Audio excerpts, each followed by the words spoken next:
Good evening and welcome to the Vic South Star Party live stream for Deep Sky. The Deep Sky session is presented by the Astronomical Society of Victoria and the Astronomical Society of South Australia as part of our Vic South event that was meant to be in person, but unfortunately because of the COVID situation could not be in person this year. Before we begin tonight's stream, I would like to say that in the spirit of reconciliation, the Astronomical Society of Victoria acknowledges the traditional custodians of country throughout Australia and their connections to land, sea and community, and we pay our respects to their elders past and present and extend that respect to all Aboriginal and Torres Strait Islander people today. This evening we bring you Galaxies, Nebula, Star Clusters. Oh my, that's right, we are bringing them direct into your home from our astrophotography section's telescopes. We've got some locations set up in South Australia in, I believe, Stockport. I'm sure Kim will clarify that and probably tell me off if I'm wrong. And some of our ASV astrophotographers from around Victoria. Now, as always, if you're enjoying tonight's stream on Facebook, you can donate stars. Those on YouTube can donate stickers. We appreciate all donations, no matter how large or small. And if you're watching us for the first time, do not forget to follow the ASV and the ASSA's Facebook pages and give us a like or press that bell on YouTube pages and subscribe to us on YouTube pages. But first, before we do the raffle, we'll bring in tonight's team. We've got Kim. Welcome, Kim. Kim's he's over in Stockport at the moment. It is Stockport, isn't it? It's definitely Stockport. I'm here with a few members from ASSA tonight, and including a very squeaky 15-inch dog Sonia next to me. It's a public members night? It's a members night, yeah. Members night. We've got about 20 people here. So if you're an ASSA member, it looks very dark where you are, that's for sure. We have Noel, who's up in Bendigo. We have the Comet Man, Michael Mattiazzo, who gave a talk earlier today about comets and about the Christmas comet. I'm sure he'll get some questions about that tonight. We have Steve Thurm, who's one of our resident experts for the evening. We have the front yard astronomer, who's a little bit different from the backyard astronomer, Lee, over in Cloudwood, formerly known as Ring. Yeah. We have Andy, who's near the South Australian border. We have Robert, who's also out in Stockport with Kim. And we have Anne-Marie, who is out, I'm never going to get this right, Anne-Marie, Mount Malden, out Malden Way. So we're talking towards Bendigo. Yeah. So we do need to, I guess, get the important stuff out of the way. And the important stuff tonight is the raffle. So we will share this. Actually, I think I've got the screen shared already. And Sadie, my daughter, has graciously said that she will click the button to spin and announce the winner. So the raffle is for, what was the raffle for again? It was for the Sky Watcher, or it was for so we have two prizes. So we're going to draw second prize first. Okay. So this is for second prize, which is the telescope bag.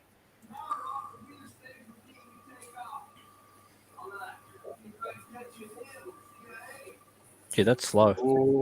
Oh, and Miss Lee Green just. Oh, no! So Ian Enting has won the telescope bag, which is a wonderful prize. Now we're going to do the Sky Watcher. So if you close that and click the button again. Not Lee. Not Gavin. Oh my God, Andy!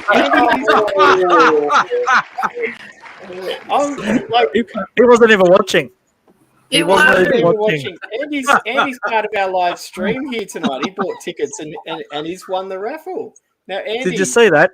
He wasn't watching. He just heard us sort of screaming and thought, "Oh, what's going on?" Yeah. Wow. There you go. No, so I'm Andy, just all the way over near the South Australian border, who's providing live images of Galaxies Nebula for us tonight, has won the first prize. Cool. That'll go fantastic on that new pier. There you go, Andy. Congratulations. Thank you very much, guys. Wow.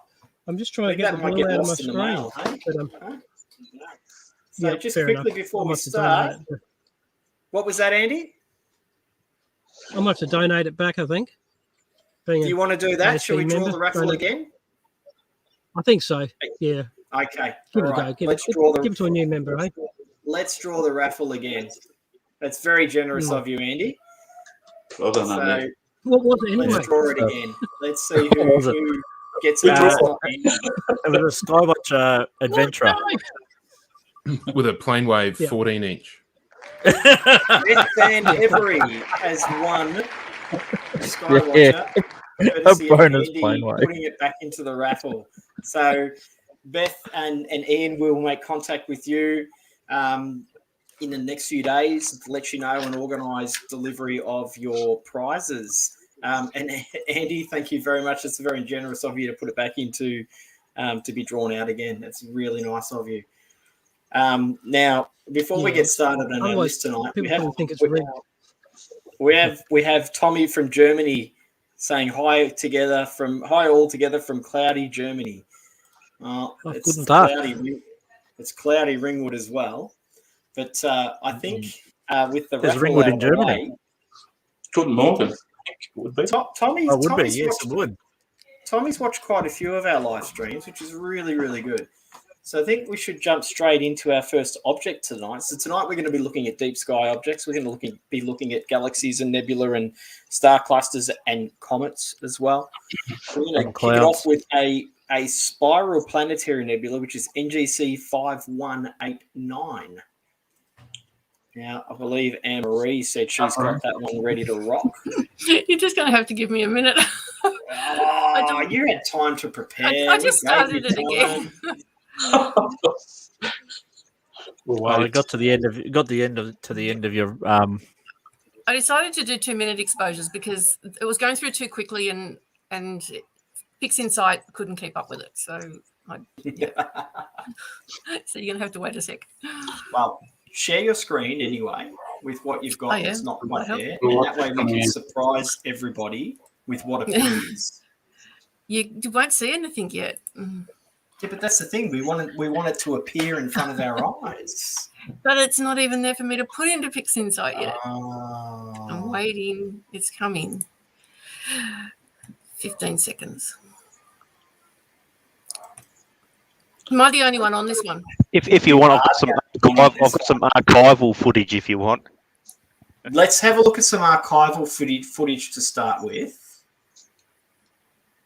And then we can jump across to Anne-Marie's. So let's have a look at some archival footage, some pre-imaged footage that Michael has taken. And Steve, I'm going to say, take it away, Steve. It's about what it looks like. Cheers, thanks. It's a really interesting one. We've headed down into the constellation Musca, which I think is sort of down in the southwest as we speak at the moment. So it'll be sort of disappearing fairly low. Musca the Fly. And what's really interesting about this is kind of if you just look at that image, it doesn't. Mark gave it away by saying it was a planetary nebula, but if you look at it, it looks a bit like a barred spiral galaxy, really. Well, to me it does anyway. But it's not, and in fact, even further sort of interest is that it wasn't initially recognised to be a planetary nebula anyway. It was thought to be an emission nebula. So just a couple of basic facts. As I said, it's in the constellation Musca, which is one of the smaller constellations down, as I say, down in the south. It's magnitude 9.5. Oh, is this Anne-Marie's image? This is the live view, yes. Excellent, good. So it's Mag 9.5, so it's not very bright. It's about 4,000 light years away, so it's a reasonable distance away anyway. It was discovered by James Dunlop back in 1826. And as I kind of mentioned earlier, it was thought to be an emission nebula. And it wasn't actually until 1967 when a good chap called Carl Gordon Hanese, I think is how you'll pronounce it. He was the first person to describe it as a planetary nebula based on the spectral emissions that he was able to monitor coming from it. That's all the details that I've actually got on it. But it's an interesting, as planetary nebula go, it's a pretty complex one. To some extent, with it's full of little filaments, a little bit like those of you familiar with the Crab Nebula M1. It's similar in terms of the sort of filaments to M1. But there's that definite sort of barred spiral sort of shape to it, which I think makes it a really interesting object. And I don't think we've ever looked at this object on any of the live streaming sessions. And I'm not even sure. I don't think I've actually looked at this through a telescope. So this is definitely one that I'm going to put on the list for when we get back up to our dark site at Heathcote. Could be a good one to look at through the 40-inch, because planetary nebulae come up really good on the 40, and I know Paul Gardner is very keen on looking at planetary nebulae, so we'll add that one to his list, I think. Anyone else got any interesting comments about it? I've got nothing. I've got nothing to add to this one on this. This is why you're the expert, Steve. Oh, cheers. You've covered it pretty darn well, really. That's for sure. I'm not sure unless pretty well, actually, anything they'd like to add to what we're looking at. I'm not sure they have. I think we've stumped everyone with this one, which is a good one. So, Anne-Marie, you're using it's a monochrome camera, I'm assuming? Yep, the ZWO ASI 1600. Yeah. Yeah, it'd be interesting to see what it's like in colour. I wouldn't mind having to go at this one myself. It's certainly a little bit like if you've ever seen colour images of the Crab, well, you have seen colour images of the Crab Nebula. It kind of has that sort of look of lots of different colours in all the filaments. It's quite an interesting object. Yeah. So I think we might get ready to start moving across to the next object, which is NGC 5617, which is the Dracula Cluster. That was really bad, wasn't it? Channeling my inner dad there. So this, Mark, you and I know this goes back to some conversation we were having. I think, was it with Andy? It was, yes. We thought we'd try and sort of give, a little bit of a theme to the evening with us being on Halloween Eve. We try and pick up on one or two sort of Halloween themed objects, but I suspect this object may be a bit of a disappointment for us. The Dracula Cluster. I'm trying to see how it looks like a Dracula. You and me both. I'll give it maybe because it looks like sharp, fangy teeth, and like that's really about it. But I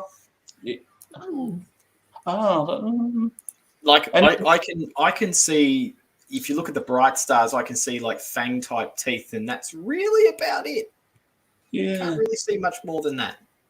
Is it the wings that are the brighter stars on the outer edges, bat wings? It could be that. It could be that it looks like a bat, and therefore they've linked it in with Dracula. We might. There's a little bit of nebula in it. There is a little bit of nebula in it. I've got about a minute before mine will come up. I'm just going to welcome Perry to the stream. Good evening, Perry. Welcome aboard. Hi, guys. Good evening, everybody. Right, we're on the second one. We're on Dracula Cluster. Is there anything that you can sort of throw our way on Dracula Cluster? Have you had a look at that one? I think you seriously must carry a lot of garlic with you whenever you're looking at this.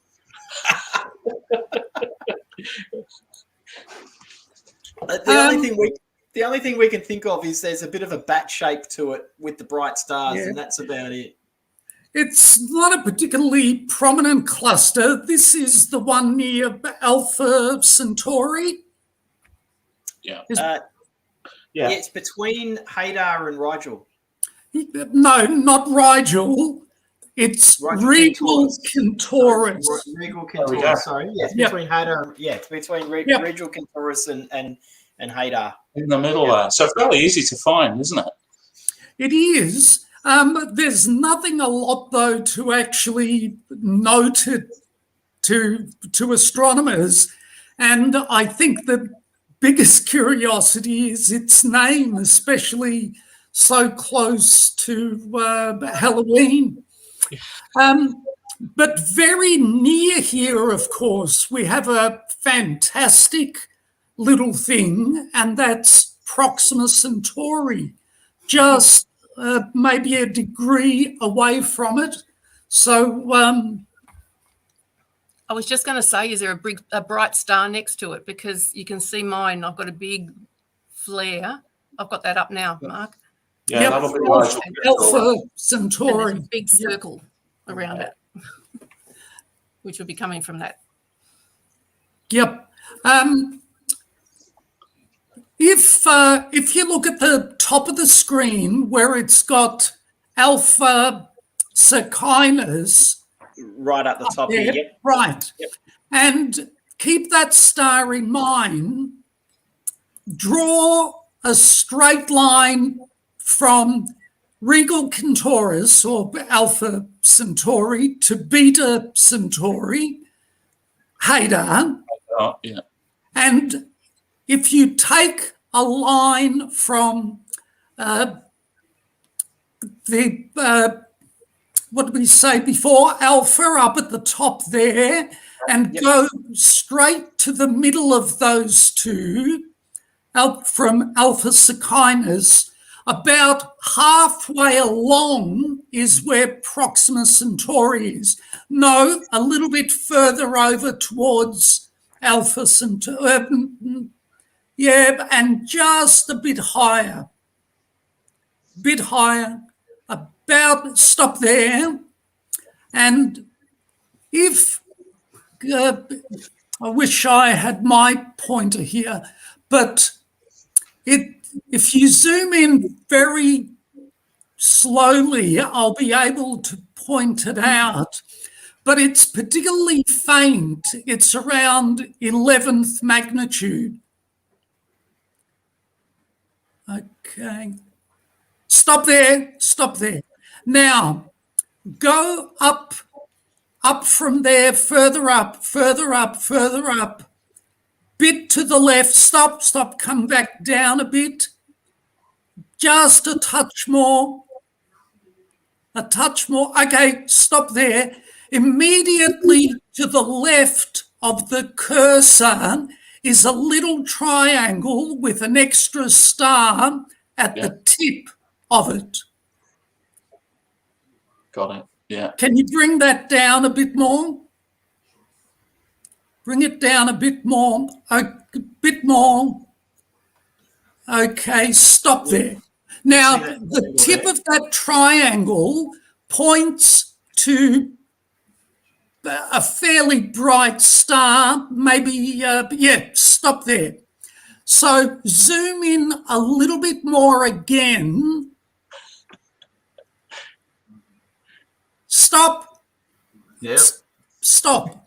Now, from where that original triangle with the extra star is, go towards the left corner of the screen, but only about a quarter of the way. Down, no, stop, come back a bit more, stop, go I down can see a which little one you're bit talking more. about, Perry. Are you talking about that orange-looking star there? Now move slightly to the left, but stop. Just below the cursor. Yeah. There, that's it. That is Proxima Centauri. So what's important about Proxima Centauri? Well, I should have done a Proxima search for it. Centauri is the closest star to us after the Sun. It's the third star in the Alpha Centauri system. So it's 1/10 of a light year closer to Earth than Alpha Centauri A and Alpha Centauri B. So that is our nearest neighbour. So, Anne-Marie, we're going to jump to some other images, but can I ask, well, before we jump to M16 and M20, can you jump across to this and try and take an image of it for us? Is that possible for you to do? Proxima Centauri. Yeah. If I can You find reckon it. you can get Neither that one? knows it. I've got that Darth Vader or whatever it was is up on my screen, and I will see. Oh, if I can okay. find this. We can come back to that one afterwards. We've still got a I'm couple others to go before that. Do you want to give this one a go? Just out of curiosity more so than anything. It doesn't really have a designation that I can use. I'll see. Give it a go. If we can't, we've got an old image that we can jump back to. In the meantime, we're going to jump across to Noel, who's on M20. There we go. So I'm going to hand that one over to Steve to start with, and then Steve, you can handball it to Perry. Let's have a chat a bit about Trifid Nebula.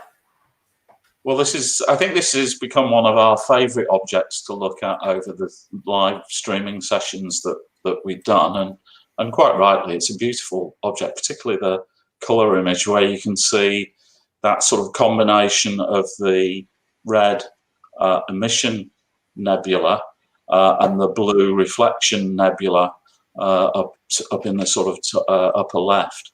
So the Trifid Nebula is, as you said, is M20, 5,200 light years away, and the name. I always have a bit of a problem with it being called the Trifid Nebula because, to me, and I think this is because I've seen these sort of high quality images too much, where the red emission nebula, as you can see here, is actually divided into sort of 4 rather than 3 areas. So Trifid is the sort of the 3 areas, but I think when you're looking at it through a telescope, you only really see the 3 dark lanes. By the way, that the dark nebula which forms the Trifid in the sort of centre there, the arms coming out, that's actually Barnard 85. Another interesting little fact is this is pretty young, so it's only about 300,000 years old. It's a very bright object, well as nebulae go. So Mag 6.3. Perry, any interesting facts that you've got? Probably the most interesting, actually, Steve, has to do with visual observations. Many years ago, as a fledgling observer up at our dark sky site, the first time I looked at it away from the city with my 13-inch Coulter, it was quite distinctive. You could see the shape of it, and you could see the 2 parts. You could see a bluish nebula and a pinkish nebula, not as bright as what they are in this image here, but they were distinctive. Now, what is extraordinary is that I saw the colours in reverse. And I thought, what the hell? What's going on here? Because I compared it with photographs, and the bit which looks bluish was in the telescope eyepiece was in fact the bottom part, which looks pinkish in this image, and the top part, which is blue here, looked pinkish to my eye. And so I thought I just had crazy eyes. So I called over some of the other people that were there. There was a guy called Ian McGilvray, who was a friend of Mark Sanson's and Steve Patty's. And I asked him to have a look as well. And he also reported seeing the colours the same way as I did. And so did some other people. So I'm interested to know from anybody else that has observed this object visually through a reasonably large telescope, if they've actually noticed the reversing of the colours as well. I don't know why that is so, but a number of us see the colours the other way around. Yeah, that's I know from my own sort of observing that I don't think I've ever been able to see any red colour at all in visually observed nebulae. I don't think my eyes are good enough. But you know, typically what I do see instead of red is I see a sort of a greenish hue, which is really just down to the way our eyes catch the light. So yeah, but not reverse the way you were saying. That's interesting. I was just going to say I'm keen to have a look visually myself to see if that's the case now. Well, as I said, a number of us that night saw it that way, and every other time I looked at it through the same scope or any other large scope, I did notice those colours. However, that was, 30 years ago now, when my eyes were a lot better. Actually, the whole of me was a lot better. I wasn't going to say anything, but you've gone there first. So yes, well, no shame. No, I'll be in that same place soon as well. Yep, every wrinkle tells a story. It does indeed. So, and usually they're pretty good stories to tell. But so I'd be interested to hear from people in their 30s or younger and see what they've seen visually through at least a 10-inch or 12-inch instrument. Now, before we jump across to the next object, I just want to say that we've got Project Oxcart watching from the UK, and Neil is watching with his mother and father in Knox. While we're doing this, if you're watching the stream tonight, just let us know where you're watching from. That we'd love to know where you're watching this stream from. Always interesting to see where our viewers are coming from.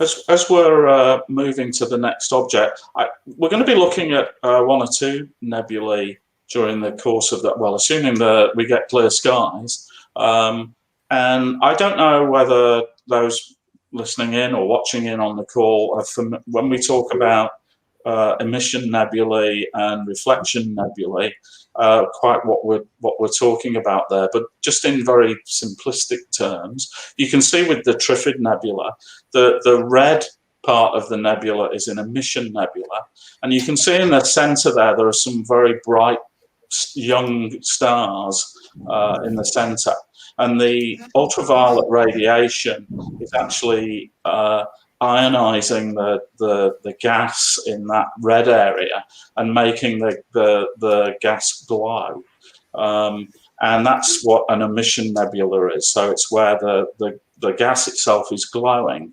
whereas a reflection nebula, which is the blue portion at the top, the gas isn't glowing, it's just reflecting the light coming from some of the stars in the vicinity of that gas, and so as the name suggests, it reflects the light, so it's a reflection nebula.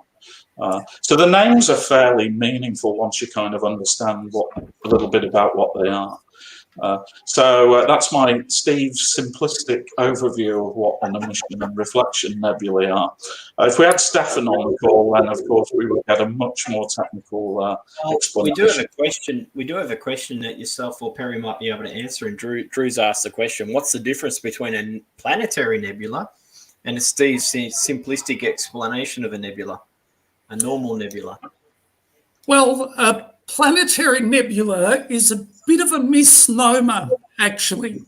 And the name comes from William Herschel first spotting these objects.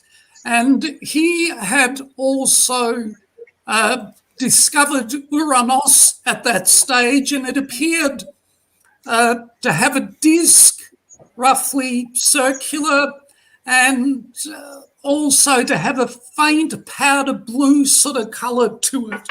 So every time he found one of these new little nebulae that looked spherical or disc-shaped and had that bluish colour, it reminded him of Uranus, and so he began referring to them as planetary, because being reminded of the planet, as planetary nebulae.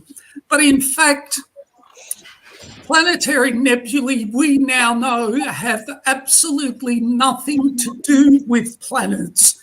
They are much, much smaller than the nebulae that Steve was referring to earlier as emission or reflection nebulae, whether it be gas that's excited to shine, or dust that's reflecting light from nearby stars.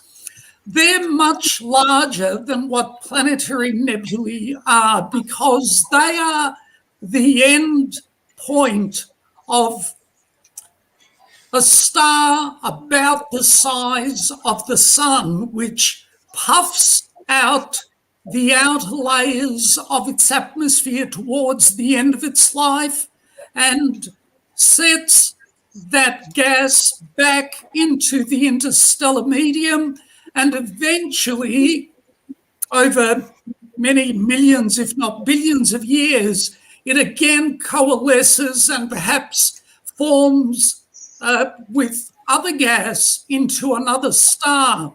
Now, the thinking currently, to the best of my knowledge at least, is that the sun is a third generation star. So in other words, stars that have done that already, puffed out the outer layers of their atmosphere, whether it be in their giant phase or going off as supernovae, and then the gas reassembling itself through the interstellar medium over a long period of time to form another star. So that's the difference between them. It's a very good explanation. Now, before we have a discussion about what we're looking at right now, I've got to put this one out here. Andrew is like watching in his car in Blackburn with his phone plugged in because he's still got no power. That's dedication, is it not? That is dedication to watching astronomy. Andrew, thank you very much for joining us from your car in Blackburn using a phone charger in the car. Keep your eyes on the road and your hands upon the wheel, as Jim Morrison said. So we have people watching from Blakeview South Australia, Craigieburn, Dandenong North, Shepparton, Craigmore, Kew East,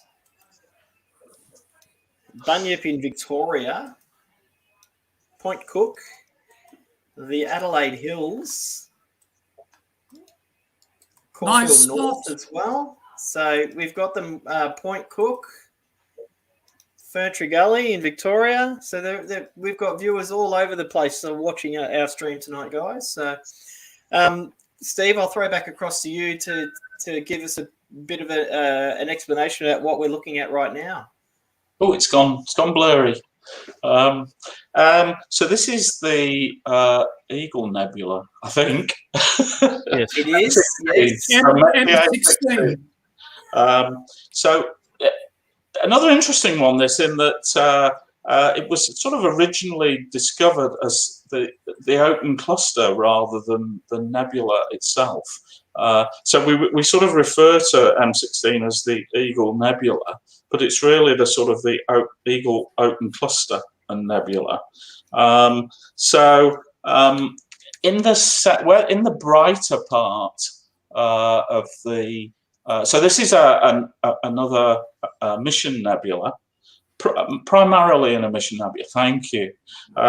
So in the bright part there, you can see those sort of little dark areas, and this is the famous Pillars of Creation, made famous by the image that was taken by the Hubble telescope back in its fairly early days, I think.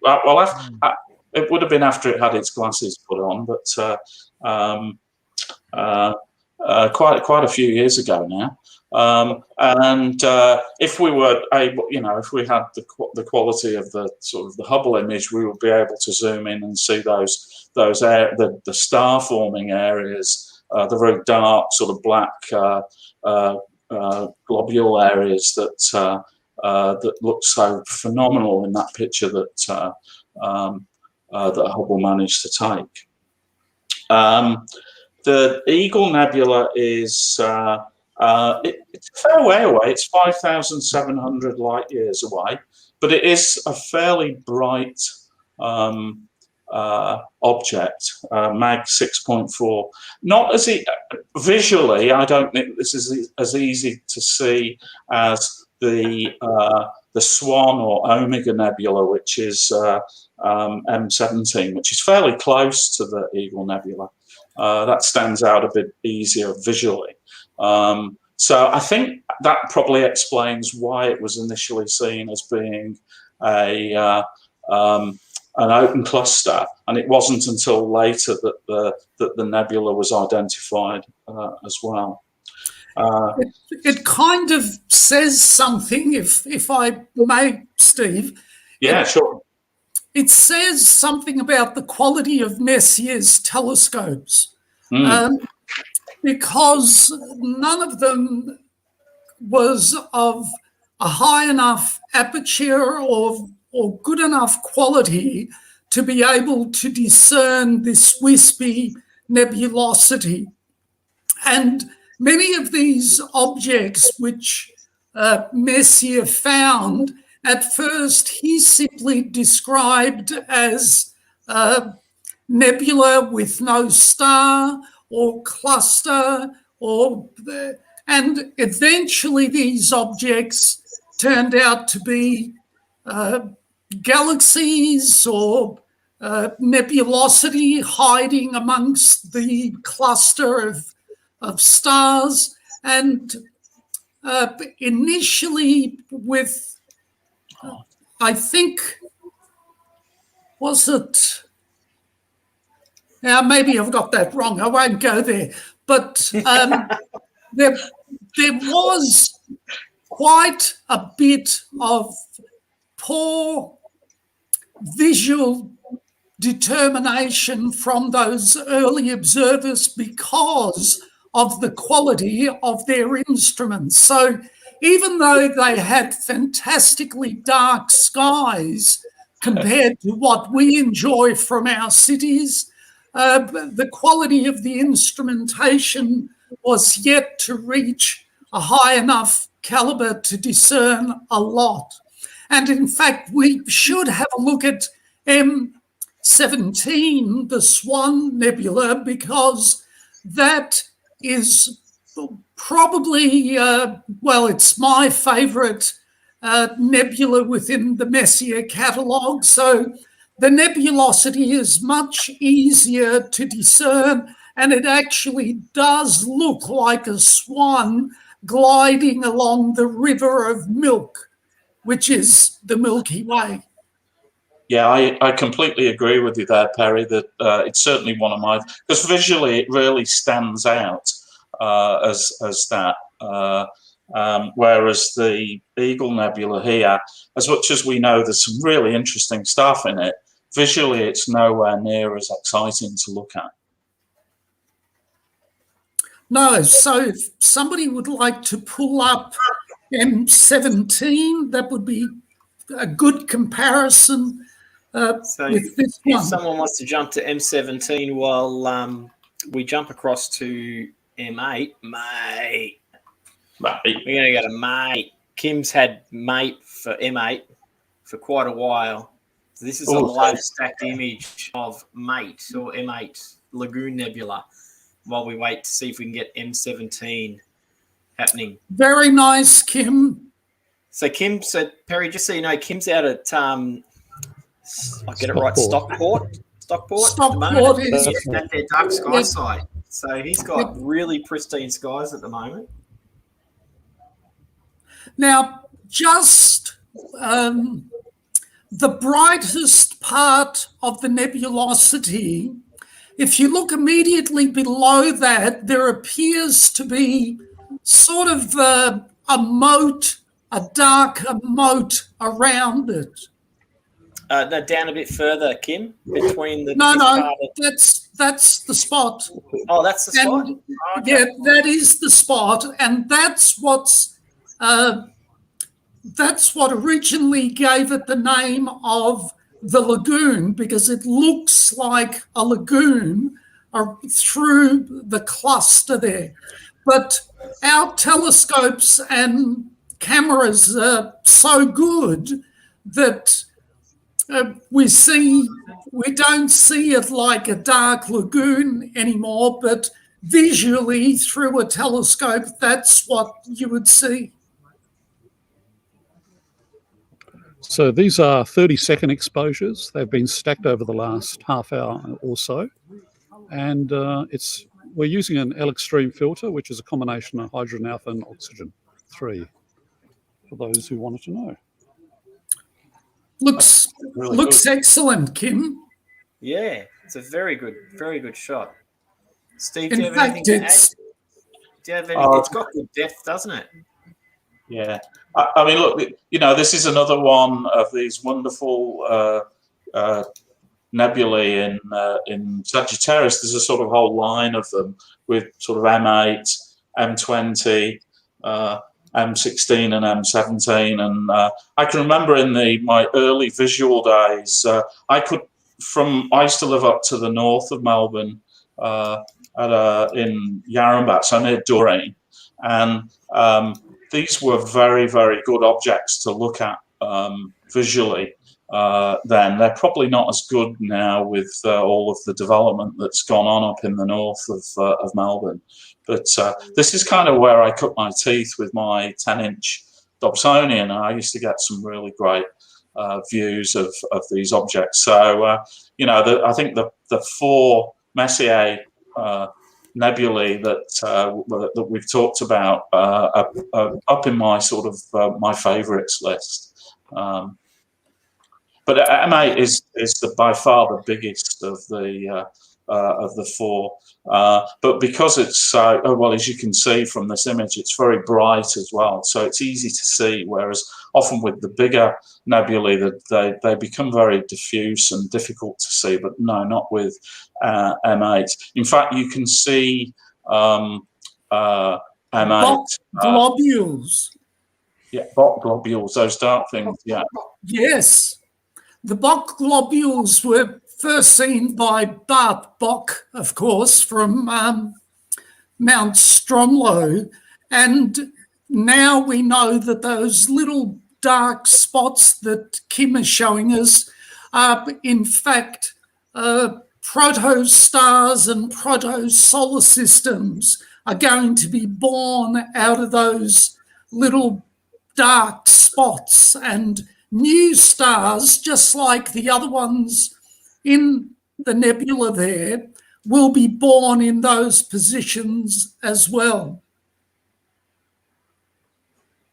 Now, before we move on to our next few objects, Perry, we're going to jump back to Proxima. So we've got an image that Anne-Marie's taken of Proxima. I am. Trying to work out which one it might be, Anne-Marie, if you'd like to let Should us be- know. Should be dead center, Dead I would centre. imagine. So that's the one right in the middle there. I don't know which star though. I can, Only if Perry can tell you somebody can put a cursor on there, I'll guide you. Stop, lower, straight down. Yeah, the That- bright one there. That's it. Yep. So that is our nearest neighbour star-wise. Yep. Not anything to write home about, is it? No, No, not. but it's still interesting that that there is the nearest sun to us other than our sun. It is. Not that one, the brighter one. Yeah. This one. Yeah. Yep. Yeah. That's the All one. right there. That's great. That's a first for me, Perry. Thanks for that. I've never seen Proxima before. Oh, well, now you've got to go and do it visually, Steve. This is cheating. Go up to the Dark Sky site and give it a go, hey? Good luck finding it. Steve's been live stacking recently, so Well, he's already well, come to the dark I'll side. try and- but none of that plate solving stuff. All right, so we might jump across to NGC 6405 for the moment, which Noel's got in his scope at the moment. And I'm going to hand over to you, Steve, again. Well, I would if I knew where it was in my list. Oh, it's the next one on. Is this the butterfly cluster? Oh, It is indeed the butterfly cluster, yes. M6. Yes. So Sorry, I apologies. gave you an NGC. I should have given you an M. And when I did my notes, I kind of put probably the most well-known name, which will be Matthew against it, and I didn't put the NGC number. So That's my fault. I apologise for that. No, that was my doing. So now this is the butterfly cluster, and through visually in a suburban sky, it really does look like a butterfly, an open wing butterfly. The problem is once you start to include a lot more stars, with this kind of an image, it gets harder to see. But this is one of our staples with when we're doing astronomy for our outreach program, because the kids can identify the butterfly in there if we're doing a sort of school event. But it's actually quite hard to see. You can kind of see the outstretched wings of the butterfly there. It's in the constellation Scorpius, so this is now getting fairly low down to the western horizon, I would think. Is this Anne-Marie, or is this someone else? It's Noel and Bendigo. Oh, wow. Noel so and Bendigo. It's pretty low, I would think, to your western horizon now, isn't it? Yeah, yep, it is. There's there's my scope simulator. So yeah, we're quite low. 1,600 light years away, and it's pretty bright, Mag 4.1. So I think we found this with when we do live streaming sessions, that unfortunately the open clusters kind of come out a little bit disappointing compared with some of the other objects that we look at.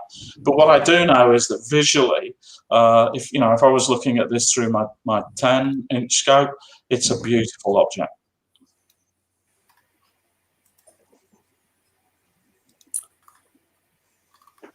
So, Perry, do you have anything to add to what Steve said about the butterfly cluster?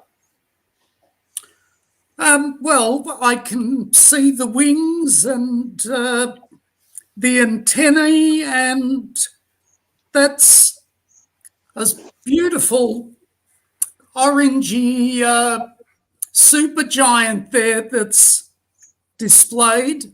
And as Steve said, visually, it's a beautiful object. You can spot this as a faint haze if you've got really good eyes from the city. Fairly easy to spot it from a dark sky site. And from the city, binoculars are a good way to see it. You don't see all of those stars or the shape of the butterfly, but being able to spot it is a wonderful thing. A little bit 1 degree south of the butterfly cluster is Ptolemy's cluster, M7, which is the southernmost object in Messier's catalogue. In other words, he couldn't see any further south than that particular object. So his horizon from where he was on top of the Hotel de Cluny, pardon my French, in the middle of Paris, using the telescopes of the French Naval Observatory. He couldn't see further south to be able to spot objects like Omega Centauri or the Jewel Box Cluster. I occasionally have some of my astronomy students asking questions like, why don't the Jewel Box or Omega Centauri have Messier numbers? And there's the answer to your question, because from Paris at 49 degrees north, Messier could not see those objects because they were below his southern horizon.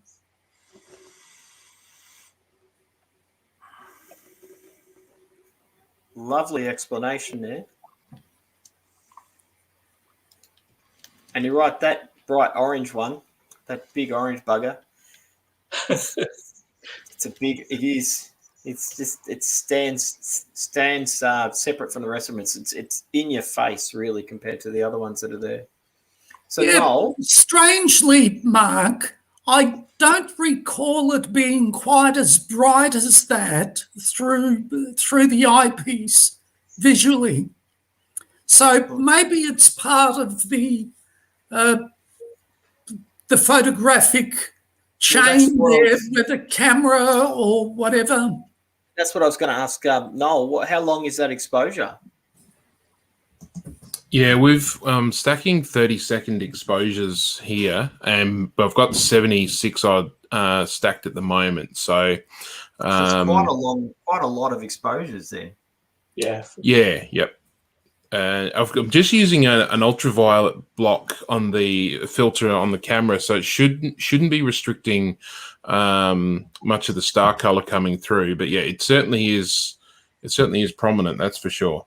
I don't remember it being that prominent looking at it visually. The as Steve mentioned earlier, the wings are quite easy to pick out when you're looking at the through the big telescopes. We're just going to trying to get our next object up, which is hopefully it's going to be NGC 6723, the Chandelier Cluster. Oh, which That's Noel's what I've going got to up. quickly. Oh, you've got it, have you, Anne-Marie? Oh, wonderful. Yeah. There we go. And there's a tree, so you've got to be quick. It's getting really There's a low. tree, so we've got to be quick. Yeah. Go, guys. This is a globular cluster in Sagittarius, reasonably bright one, 28,000 light years away. For the life of me, I don't know why it's called the Chandelier Cluster, other than perhaps it's got something to do with it being reasonably close to a reflection nebula, which is NGC 6726. You can't actually see it in this image, and whether you bring everything together and it kind of looks a bit like a chandelier, I'm not sure. But Anyone got any idea why it's called the Chandelier Cluster? Because it really just looks like a normal globular cluster to me. I think it may have been named after a fair bit of champagne was imbibed, Steve. I'm kind of with you on that one. I love it. Like, it just looks like to me, it looks like a typical glob, like a 47 tuck or something like that. Yeah. There's nothing chandelier about it. It's particularly dense in the core, though. It's pretty well burnt out there in the middle. M42 is nearby there as well. It's not far away. And also 6397 in Ara. They would be good comparisons for this as well, because they're quite a bit closer. 28,000 light years makes it one of the farthest globular clusters that orbit the Milky Way. So this is so you're saying this is one of the furthest ones away from us. Was that M72 or 27? I'm sorry? M22. M22. M22. So M22 is the third brightest globular in the sky. It sits just off the lid of the teapot in Sagittarius. Anne-Marie, do you want to jump across to that quickly? And then while you're doing that, I know it's a little bit off topic, but while you're doing that, we'll jump onto Michael's screen, which is Michael the Comet Man, who's going to share with us an image he's taken just then of Comet Brightest, Comet 6P. This is, yes, indeed. Take it away, Michael. Prior to that, I've actually got that image, that combined image of the globular cluster associated with that nebulosity. So do you think that's got anything to do with the chandelier thing? Or it doesn't look like a chandelier, does it really? But, no. Not really.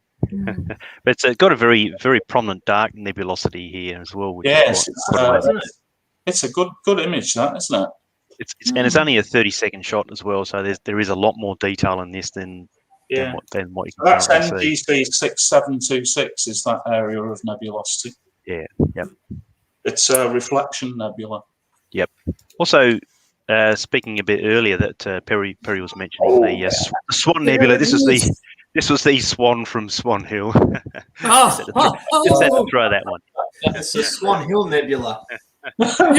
You've been practicing your stand-up, Michael. Stand-up comedy. Michael, go back. Show our viewers the neck, the head, the body, so that they can see it. Yes. So it's basically got it's floating on water, if you can imagine. It's just got a flat body there with the neck and the head just poking out. It's also known as the Omega Nebula, but I'd much prefer it be called the Swan. Yep. Yeah. Agreed. There we are. Just another one thing you didn't mention about the lagoon. It's got an hourglass right inside the core. So if you ever use a high-powered telescope, you can have a look at that hourglass shape right. Oh, yes. Yep. Quite amazing. And there's the lagoon now. You can see it much better in this particular image. Yeah. The dark lane. Yes. Encircling it. Yep. Yep, and it's also within vicinity of the Trifid as well, which is quite Can we just go back to Chandelier quickly? Yep. So Google is our friend. Our followers and our friend. David Fisher is saying chandelier means cluster. And I'm assuming that would be... So it's the cluster cluster. Chandelier. It's the cluster cluster. Chandelier. Well, that makes perfect sense now. Yeah. We're learning from our viewers. I like this. It shows that we are only human and there is only so much that we do know. Cluster McClusty face. It will get named one soon. All right, so Stand up Michael, all tell night. us a little bit about this comet, will you? It's comet time. Get Hey, back on track now. Oh, I can go and get a beer now, can't I? Over to you, Michael. It's rest time for you guys. You could let me have a chat for a brief couple of minutes about comet 6P Brightest. So this object was discovered in 1851. So was this the same dude that discovered Neptune with Gale?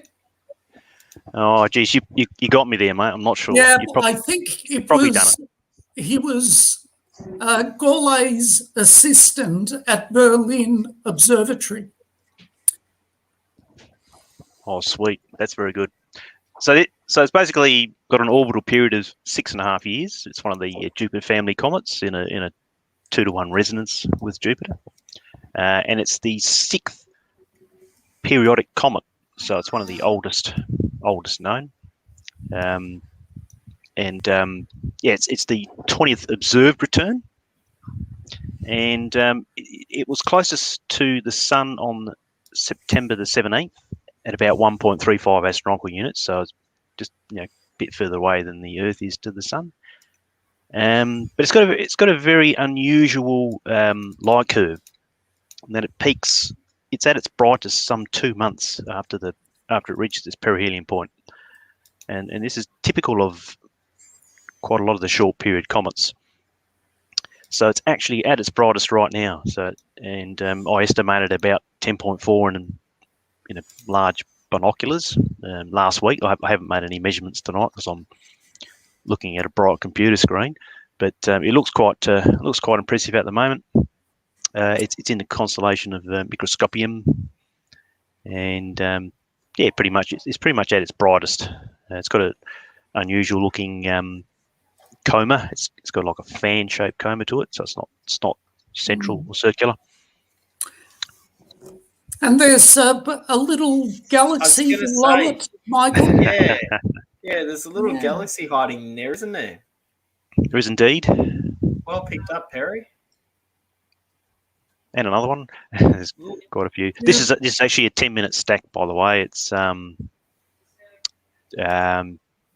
using the C11 RASA and the 6D.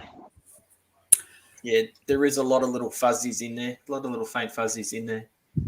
Yep. But that one's quite prominent just below it, isn't it? Despite that, it's probably extremely faint. It's probably 14th, 15th magnitude. A PGC galaxy.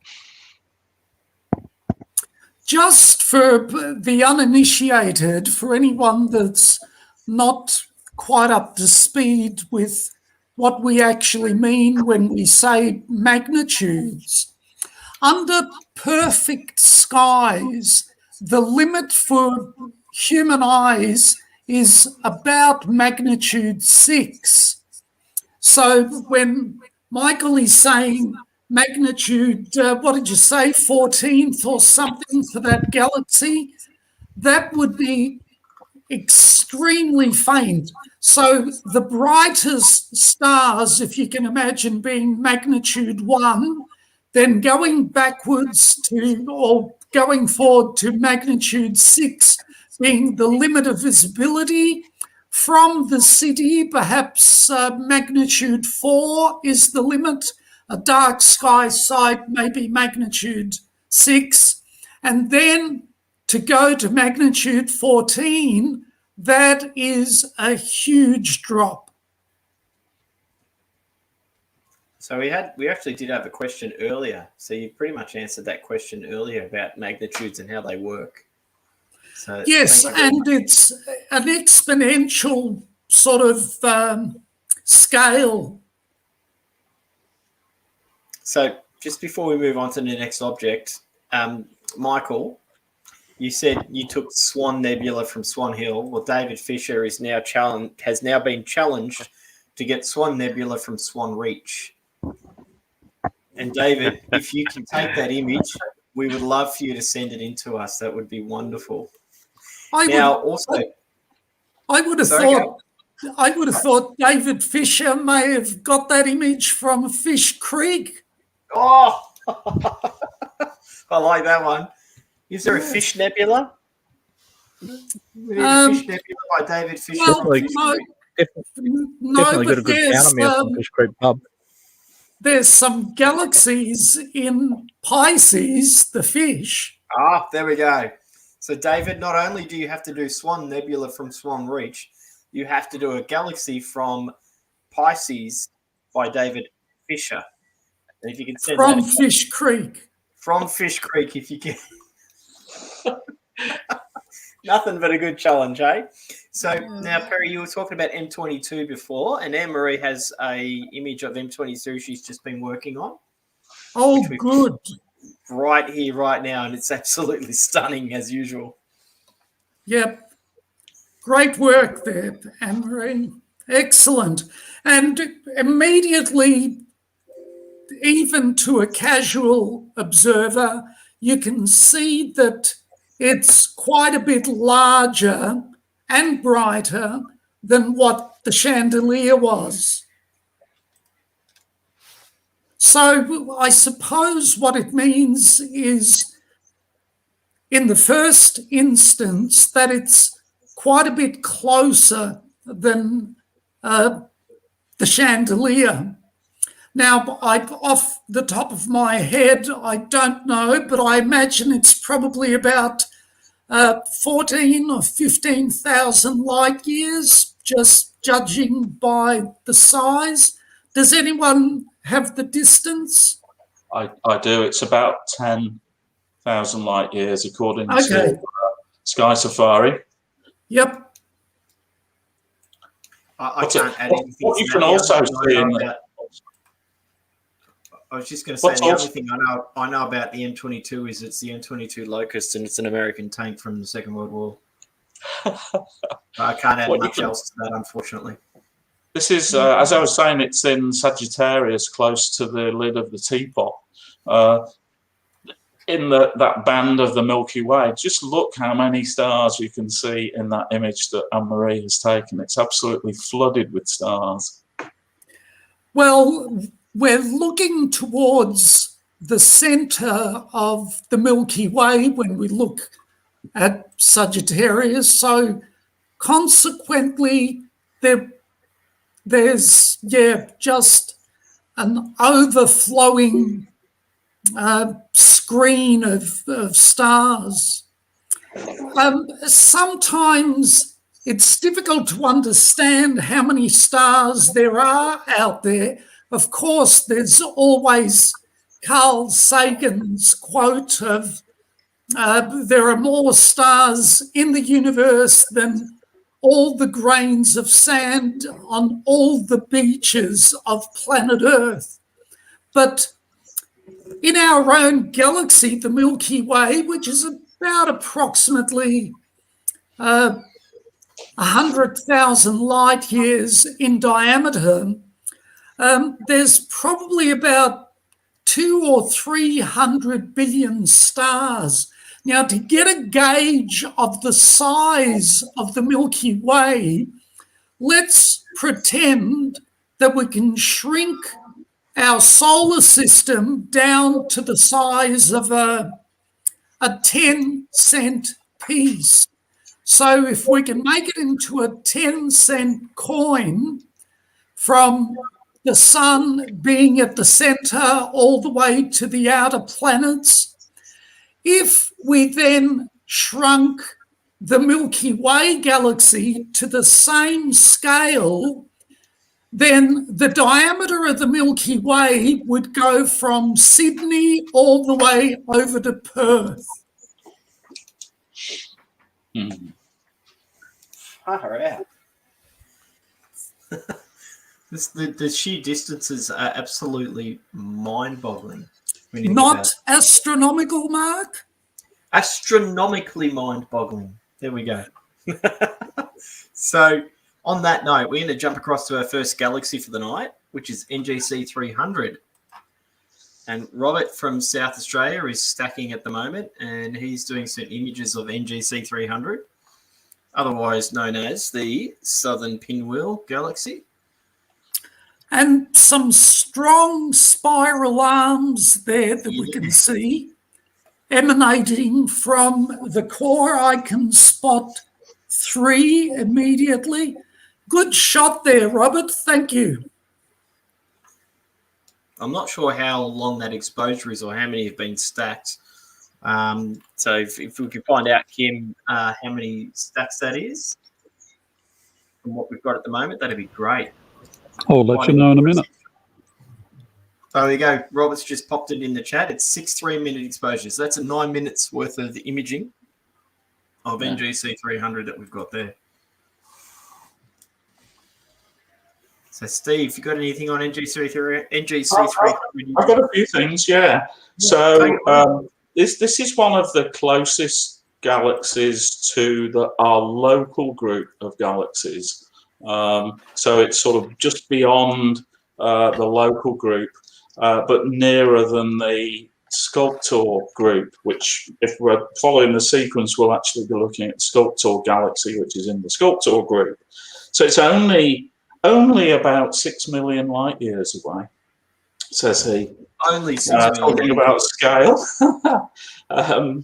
So sort of sits between the. It's supposed to be about 94,000 light years in diameter. So similar sort of scale to the Milky Way. Similar sort of size. It's a lovely object. Has it got a hint of a bar in it? I'm not sure. Yeah, I agree with you there, Steve. I was just thinking the same thing myself. Yeah. You look at that faint star right in the middle. Yeah. And run across from 2 o'clock to 8 o'clock. That isn't a star right in the middle there, Mark. It's the core. It's not actually. It's the core. Sorry. Yeah. I got that one wrong. I'll take that one. In fact, for people looking at galaxies for the first time, especially with smaller telescopes, usually, especially from the city, even with an 8-inch, all you normally see is that core, that star-like core. You very seldom, almost never see the arms or the disk of the galaxy that goes with it from the city. So all you're seeing is the core most of the time. And you're right, Mark, it actually does look like a star, a faint star. Force of habit. You see a dot in the middle and you go, oh, it's a star. I should know better by now, but I'm a slow learner. But it's quite an impressive object, quite an impressive image. I think we're going to jump to the next one now, which Noel's got, which is NGC 253, the Sculptor Galaxy. And that's not it. No, this is not it. We're getting there. And we're going to jump across. And Noel said, I have a Sculptor coming along. There we go. There it is. There we go. Now, Noel, before we start talking about this, can you tell us how many images this is, how many stacks? Yep, we're looking at 30-second subs, and I've got 13 images coming through. So looking at 6 minutes of exposure here so far, and they're still coming through. Beautiful. Take it away, guys. Lovely object. Yeah. Fills the eyepiece generally. The other thing, and I think Noel has captured it beautifully here, one or two things actually.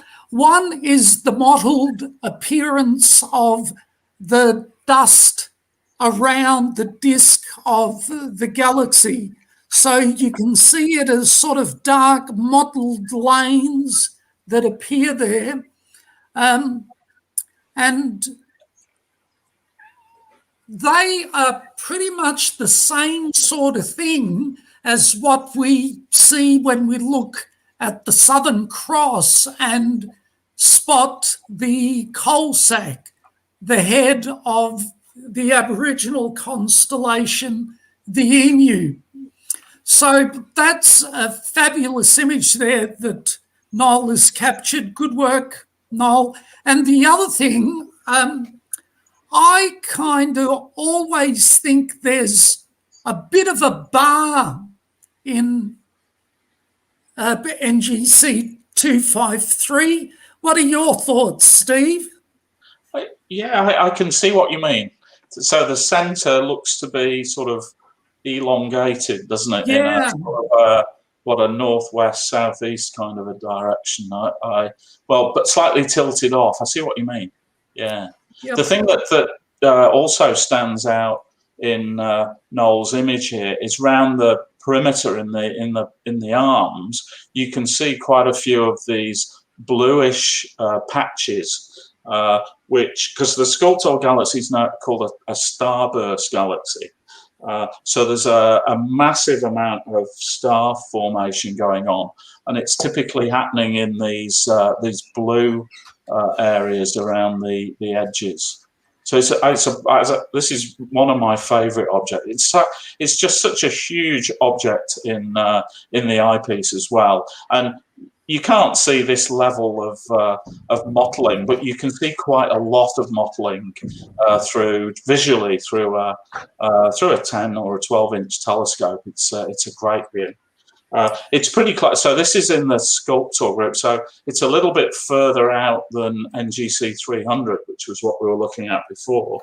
So it's about 11 million light years away, which again, so I'm going to say it's really quite a close galaxy, but 11 million light years. These are not round the corner, really, are they? Yeah, and it's pretty large. Yeah, it's huge. Yep. Now, whilst we're in this area, and it would make a really good comparison if anyone is able to pull up NGC 288, which is only about a degree away from NGC 253 there, the silver coin. And we can all see why it's called a silver coin, or the silver coin galaxy, when we look at this image.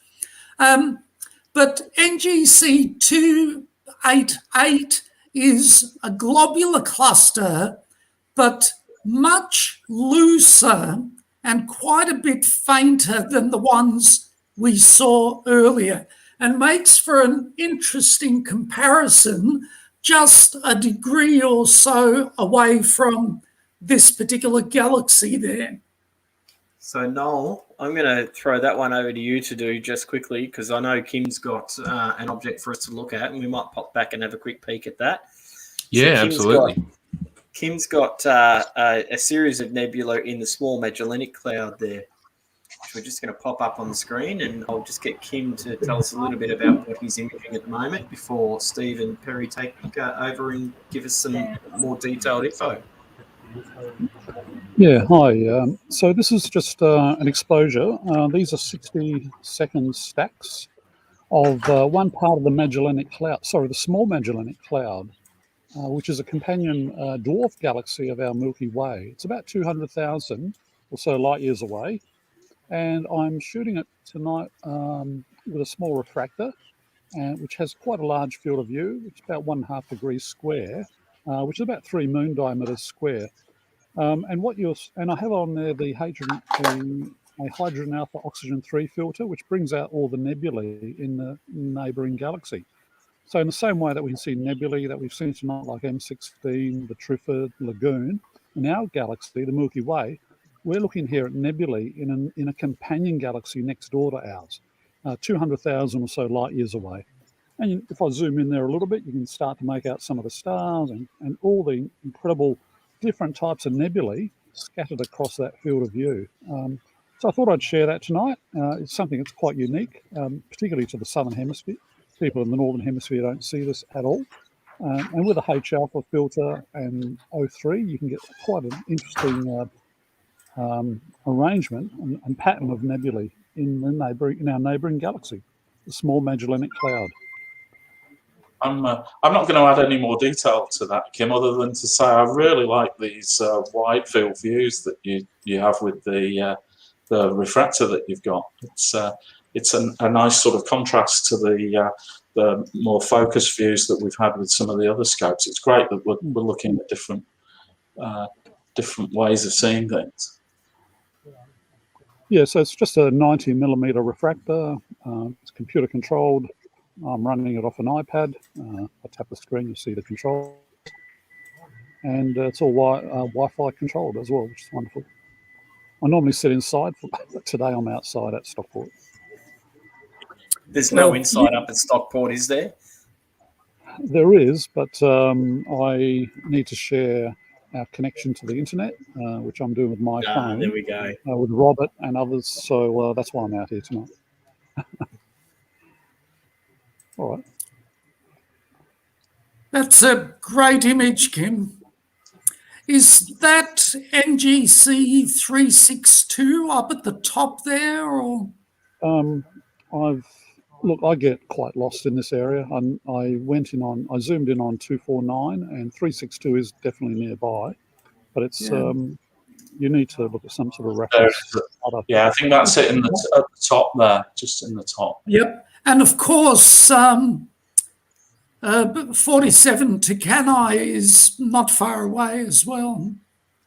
That's right, on not too far away. The other side. Yep, yeah. And 346 is on the other side. That's quite a bright, comes up quite bluish green on this scope with this filter. Yeah. Anyhow, I thought I'd share that tonight. That's quite unique and different. It's lovely. It's beautiful to see something that's not the normal thing, not the sort of normal thing we would share. Now, before you go, Kim, we have a question. Yeah. What's the focal length for this? So what are you using equipment-wise to do this image, to share this image with us? This is a small refractor. It's a 90mm objective. The focal length is about 400mm. It's got a reducer on it that brings it down to 405. So 405 or thereabouts millimeters in focal length. It's a Takahashi refractor, which has exquisite optics, I might add. I've looked through it visually only once, and since then it's had a camera on the back end. It's ASI 533 MC Pro camera, single shot color camera, and that's what I'm shooting with here tonight, just a whole bunch of 60-second exposures. You can see the countdown there. It's taking another image, and so far we have about 18 of these stacked, and another one's on its way. It's a very nice image, that's for sure. Now we're just trying to get the next lot of objects up. So we might stick with this one just for a little bit longer while we wait for NGC 6752 to come up.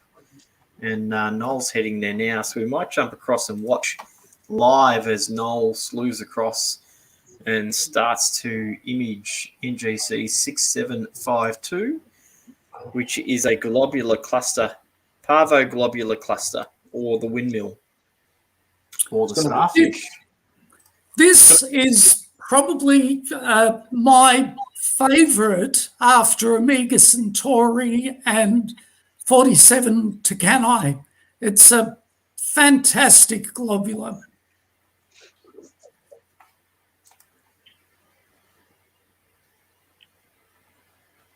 Yes, it's the fourth brightest. So you mentioned the two brightest there, and then we've actually looked at the third brightest, which is M42.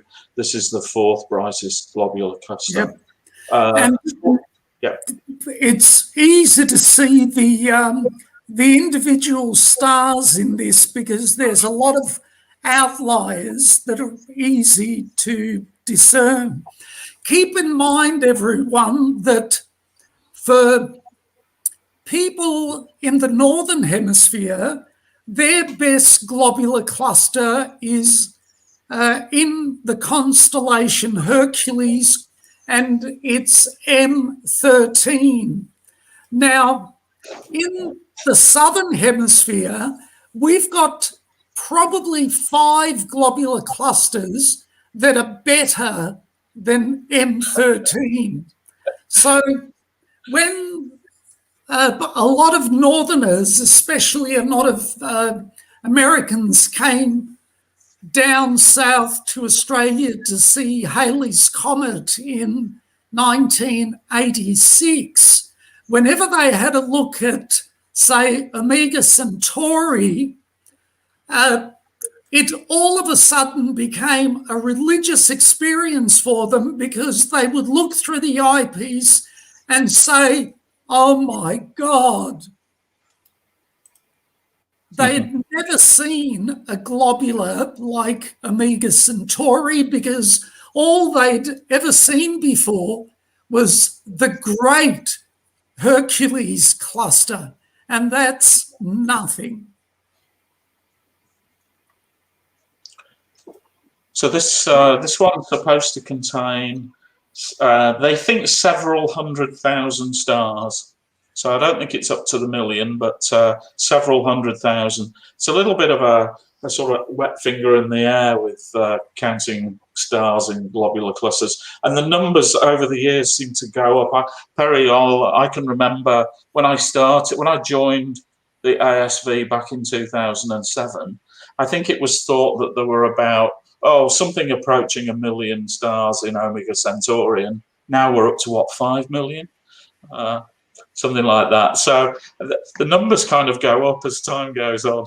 It's an interesting thing, but several 100,000 stars in there. What happens, I think, Steve, and it's not just with Omega Centauri, but generally what I've noticed over the years is that whenever new telescopes, new techniques, new computer modeling, or computing powers that double and triple, etc., whenever those sorts of things occur, we appear to make more discoveries and new objects appear, and we also get different perspectives on old familiar objects that we can now process in a much more confident manner. Sorry, I was just going to say, in much the same vein of thought, 30 years ago, we used to say that the Andromeda Galaxy was almost 1.5 to 2 million light years away. We now say it's 2.5. Yeah. So the other thing about that one, when you talk about berries, was it less than 100 years ago we were calling the Andromeda Galaxy the Andromeda Nebula? Yeah, because they didn't know that these were galaxies in their own right. They thought they were nebulae. Yep. So we are evolving, obviously, as we get better technology, better equipment, spend more time on these, and we're gathering more and more information and learning more and more about each of these objects that we've been looking at for so long.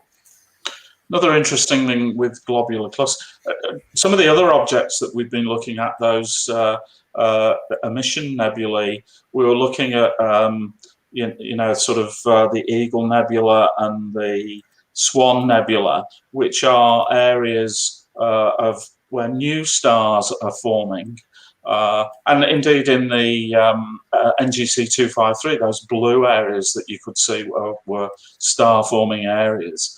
Globular clusters are sort of at the other end of the scale. So these are very, very ancient objects. So typically, the globular clusters that hang around the edge of the Milky Way are going to be over 12 billion years old. So they're very, very ancient objects. One of the things that somebody asked a question earlier, Mark, and I'm not sure that perhaps you had a look before I joined this evening, but I don't know whether you've noticed the T-shirt I'm wearing tonight. Yeah, that is Helix, is it not? Yes, the Helix Nebula, and I've got to say that this is a DIY T-shirt. It's a pretty good DIY yes, T-shirt. Do it yourself. Difficult as it may be to believe, ladies and gentlemen, I actually bought this myself. But what I wondered is whether we may be able to get a look at the Helix, because that's the brightest and nearest of them, and may give people an idea of the process that's involved in the creation of planetary nebulae, because we may be able to see the progenitor star in the centre. We can give it a shot. So we'll put the call out to the guys imaging at the moment. If one of them can jump over to Helix, if they've got it in their field of view. At the moment, I know Noel does not. But while we're waiting to see if we can do that, I will say this is the last of the globs. We're now on to the remaining objects are Galaxies and Nebula, of which Helix is one. So we'll see what we can do. That's for sure. But while we're waiting, we're going to jump over to Rob's stream. And Rob has got for us NGC 6744. So also in Parvo? Parvo. So this is the other. I always think of Parvo as having two really nice objects in it. One is the Globular Cluster that we've just looked at, and then this galaxy as well. But Perry, over to you. Well, I like to think there's a third beautiful object in there, Steve. Keep in mind that Parvo is a peacock and they have magnificent tails.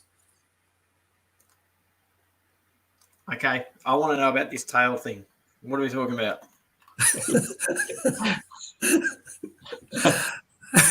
The eye and a peacock's tail.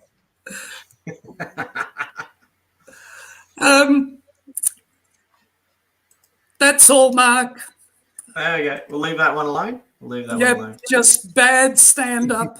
Bad stand-up. Oh, Rob, where did it go? Do you want a few details? As Andy said in the chat, Parvo is bad for dogs. It is. It's a virus. Oh, yeah. Yeah. There we go. We've got it back. Just a few little facts here. It's a galaxy. It's a face on Spiral Galaxy. Again, I think I can see a little bit of a bar in there. Yeah, I would agree with that. 30 million light years away, so not too far away as galaxies go. It's a pretty bright one, which is, I could definitely see that when we lived out near Doreen, I could see this through my 10-inch scope back in 10 years ago. Not sure I'd do it now. It's the brightest galaxy in Parvo, and apparently it's got a similar structure to the Milky Way. So if that's the case, then it will definitely have a bar. I think you can see the bar seems to be sort of vertical in that image. Yeah, bit elongated. Now, apparently, and I suspect I may be able to see it. Bit of an S shape. Yeah. There's supposed to be some companion galaxies similar to the Magellanic clouds around it. I think in the lower left. There's one up. I was going to say at the top right at about 2 o'clock. Yeah, 2 there's o'clock one, position. definitely one there. Yeah, can you see lower left as well? Yeah, the bottom left at about 7 or 8 o'clock, roughly. There's one very close as well, but there's definitely one at 2 o'clock, as Perry noted. Yes, I can see those. Yeah. Mm. And then there is that other one that's sort of around about 7:30-ish on the clock there. It's a very faint one. You can just see it off the edge. Yeah, it's interesting as well as as Noel stacks more of the subs, you start to see more of the structure in the spiral arms, That's coming up quite nice now. Yeah. So this is from Rob in. Oh, sorry, it's Rob. Sorry, Robert over in South Rob. Australia there. Beautiful image, and I know Michael. Michael's had one as well, which we've been jumping it back across to as well. So Michael's that's got a bit more colour. And it's the other way up. It is. It's upside down, upside down, upside down. That's better. Now it matches. And you can definitely see that one at 2 o'clock and the other one down there at sort of like 8 o'clock as well. Yeah. And there's also another one probably closer to 1 o'clock as well, about the same distance out. It's about, yeah, right in the middle there. So you can just see it. And I think it's probably better in Rob's image. But if you have a look at Rob's image there, and if you look at sort of, there's a little group of stars sort of at about 1 o'clock, about the same distance out as that one at 8 o'clock. There's a little faint fuzzy just sort of sitting there, sitting in amongst this. Oh, I think I see where you mean. Yeah, it's very small, but I can just make it out. But it's definitely there. And then I've just picked up it. There's a lot in there. I can now see another 2 on top of that. So there's probably about 5 or 6 that I can see in this image myself right now of little faint fuzzy globular, galaxies. Keep in mind though that some of them may just be background galaxies a greater distance away as well. Absolutely, but the fact that we can see them live stacked is quite amazing. That we're getting these live. Yeah. We're going to jump across to the next object, which is M43, the Triangulum Galaxy. And actually, no, before we do that, I think Noel mentioned that he has something we could probably jump across to, which Perry was talking about on his T-shirt. And I've got to say, for something that you've just jumped across to and stacked, here we go. How many images is that, Noel? That's only 4 30 seconds. Wow. So that's 2 minutes worth of exposures so far. Okay, so if we look at this object now and relate it to planetary nebulae, you can see near the center is a star, and it's likely that that is the source of all of that gas having pushed out the outer layers of its atmosphere. And the reason it kind of looks a bit like a circle, if you like, or the helix effect, is because not all of it has been pushed out at the same time. There are some parts of that particular star's atmosphere have been pushed out earlier than others to give that sort of screw-like effect. That's a great image, Noel, for 2 minutes. Such a quick view. Yeah. Also, there's some little background galaxies that can be perceived through this nebulosity as well. If you look at that bright star up at the top of, that one, if we can zoom in on that one a bit, you will see just under below it. Just below it is. Yeah, there it is there. Yep. Wow. Hang on, Jove. Oh, the cat wants out again. No, it's coming back in. Coming back actually. in. He's been out. He's been out. I should realise it's 11:15. It's time for him to come back in. Past his bedtime. All right, so we might jump across to now the next object, Triangulum Galaxy. which Anne-Marie and Andy have been imaging quite nicely. And Anne-Marie, how many images is this? So we've got 6. And how long are your exposures? 6. These are 2-minute exposures. So this is So 12 minutes worth. Yeah. Wow. Wow. So that's 12 minutes worth of imaging on Triangulum Galaxy. That's amazing. One of the things about the Triangulum is that from the northern hemisphere, if you've got good eyes, it's the faintest object, or the farthest object, if you like, that you can see with naked eye.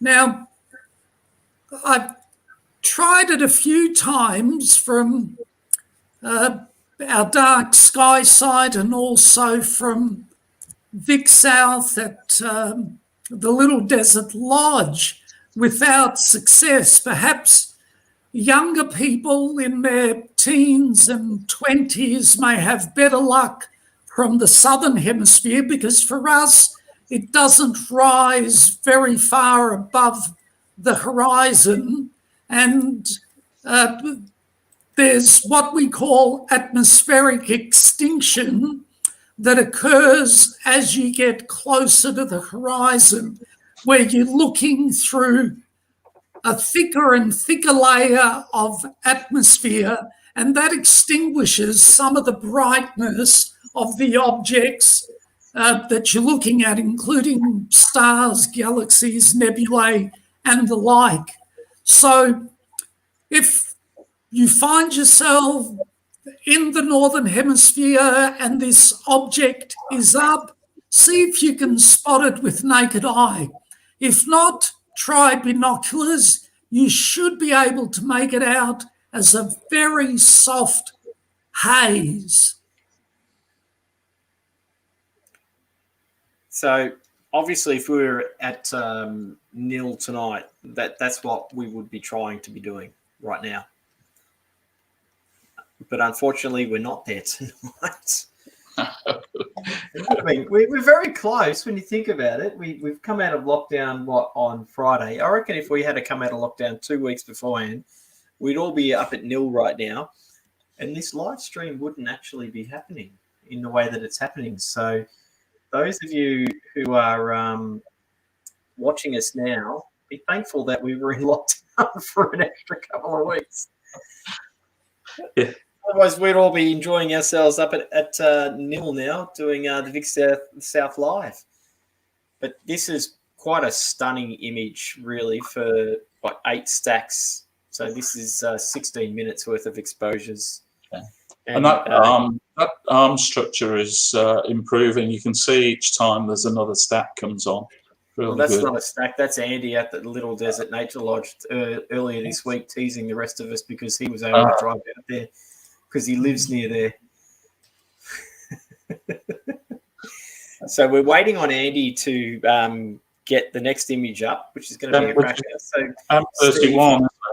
So yeah, I'll link the two together, really. So obviously, this is part of the family. So M33 is part of our local group.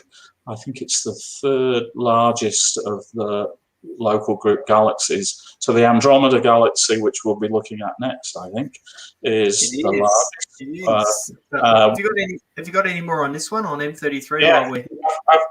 One of there's a lot of research. I was just doing a bit of Googling and reading online yesterday, and the current thing, there's a stream of hydrogen gas linking M33, which is this, with M31, the Andromeda Galaxy. And so the current thinking now is that this Triangulum Galaxy is a sort of a satellite of the larger Andromeda Galaxy. And this stream that they discovered, they think related to an interaction that occurred between M33 and M31 between, it's a fair gap here, 2 and 8 billion years ago. It's a rough estimate. Yeah. But then in about 2.5 billion years, so 2.5 billion years in the future, there's likely to be an even more dramatic encounter between M33 here and M31. And as we probably know, we're going to have fairly dramatic encounters between the Andromeda Galaxy and our own Milky Way galaxy at some point in the future, perhaps something like 4 billion years in the future. Whether the encounter that occurs with M33 and M31 leaves this galaxy M33 relatively intact, I'm not sure, but I think the thinking with M31 and the Milky Way is that they'll eventually be they'll come together into probably a large elliptical galaxy. But we'll be well gone by that. I'm a little bit disappointed about that, Steve, because I always felt that the Andromeda Galaxy only wanted to get close to us. And now you're telling me it's also got another lover? What's a three-way? What the hell? It's greedy. I feel a bit jilted, you know. It's greedy. That's the problem. Yeah. The Andromeda Galaxy is a greedy bastard. That's what it is. Perhaps I won't say it's all part of the family then. That's a little bit incestuous, really, isn't it? One is not enough. I need two. We're just waiting on Andy to get his first stack up of the Andromeda. And it's only because he went and chopped trees down that we're able to do this as well as we can do this. So Andromeda's I've got another really useless fact that I read up. Throw it out there. We like useless facts. You know, I was saying earlier on that the globular clusters that surround the Milky Way galaxy are all really ancient objects. There are apparently 54 confirmed globular clusters around this galaxy, around M33, but they are several billion years younger than those found in the Milky Way. That's your useless fact for the night. Some of the thinking in the last few years that I've read about is that globular clusters appear in some cases to have been smaller galaxies that have been cannibalized by the major galaxy in the group, where all of their gas and dust has been siphoned away to leave just the core of the galaxies remaining. And Omega Centauri, I suppose, is the most likely of those, isn't it? Yeah, yep. Because it kind of makes sense in a way. I'm not sure who came up with this particular theory in the first instance, but it's difficult to, well, I've only got a little brain, and bigger brains than mine have been applied to this particular question. But there aren't a lot of theories of the formation of globular clusters that are as good as being galaxies and having everything siphoned away except the core. And that's what we're seeing. Here we go. That's the first stack. Now, we're not going to see all of it, obviously. Who's in it? It's a fair bit, actually, of Andromeda there. Yeah. That's the first stack from Andy's tree chopped down view. Yeah, and that's 120 or 2 minutes, just a 2 minute exposure.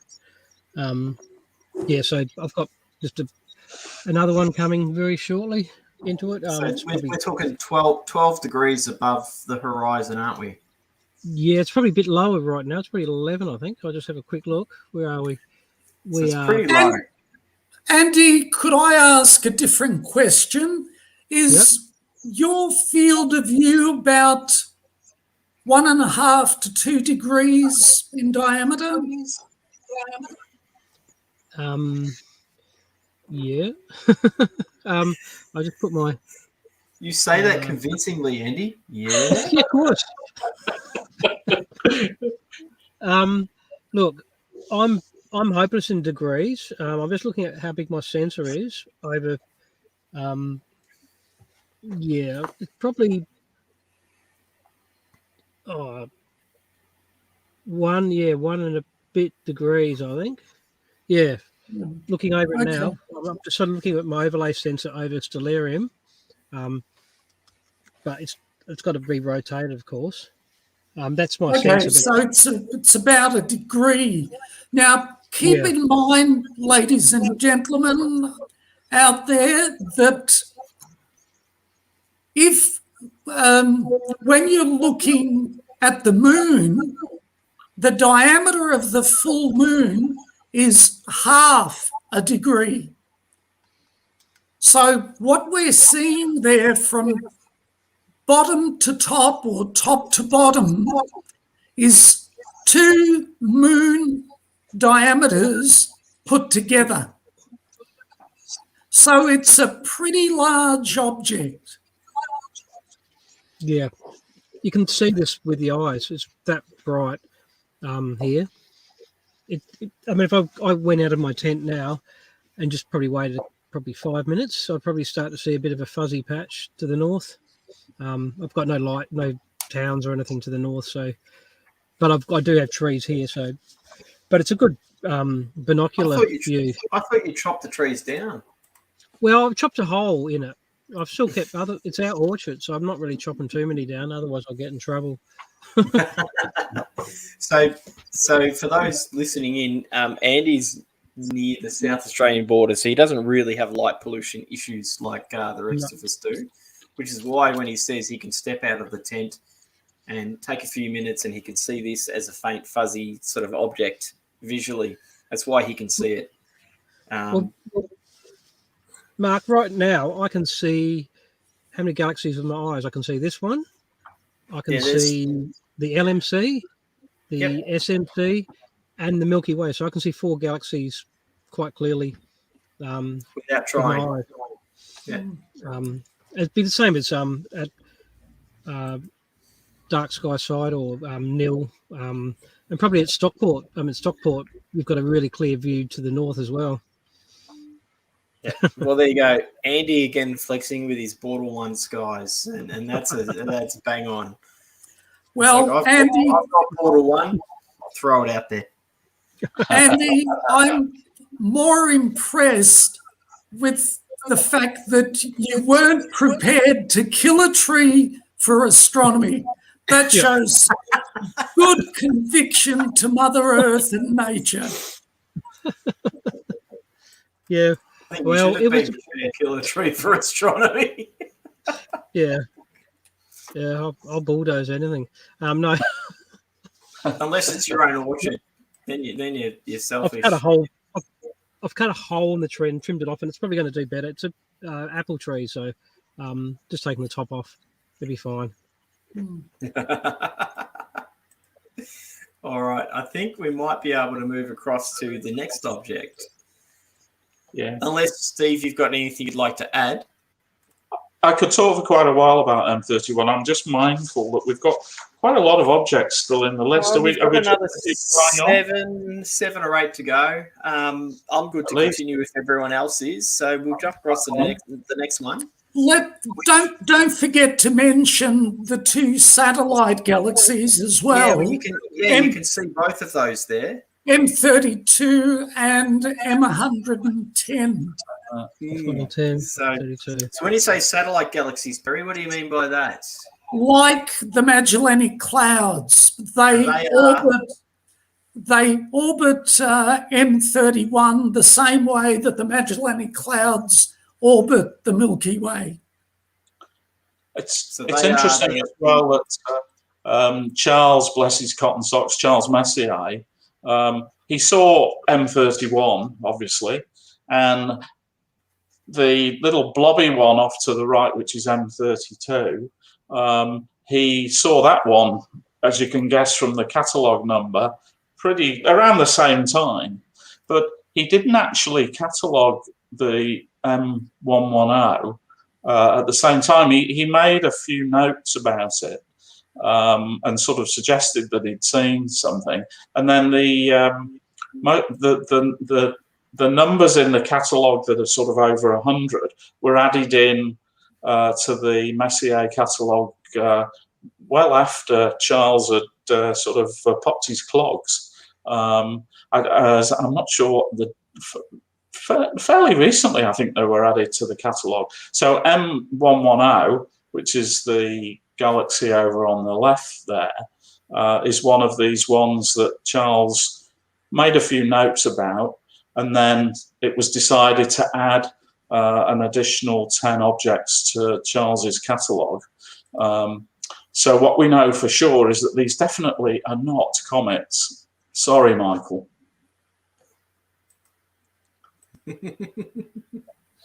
All right, let's jump across to the next object, which is NGC 772.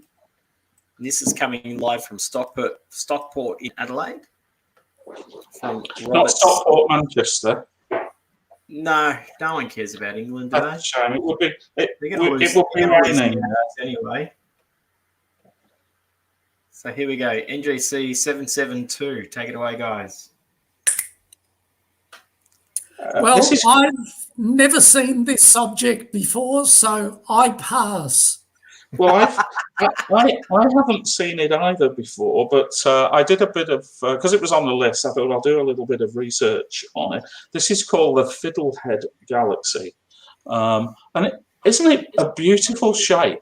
That's the first comment. It's very different, isn't it? The top part looks very swept. Top wispy bit, yeah. Yeah, it's very swept compared to the bottom part, isn't it?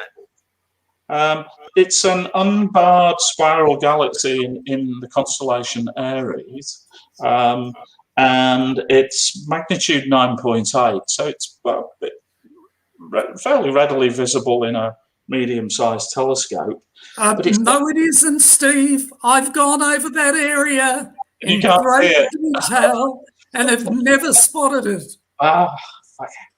It's quite a long way away, though, 120 million light years away. The other interesting thing is, we were talking about the Milky Way galaxy being about 100,000 light years across. This object is estimated to be 200,000 light years in diameter. So it's twice the size of the Milky Way galaxy. And apparently it's we might be able to spot some of these. There are quite a few satellite galaxies around it as well. Yep, easy to see, actually. You can over to the left, you can see one, can't you? Yep, left, bottom, to the right as well. Yeah, 1, 2, 3. Wow, there's quite a lot there, isn't there? It's quite a nice image.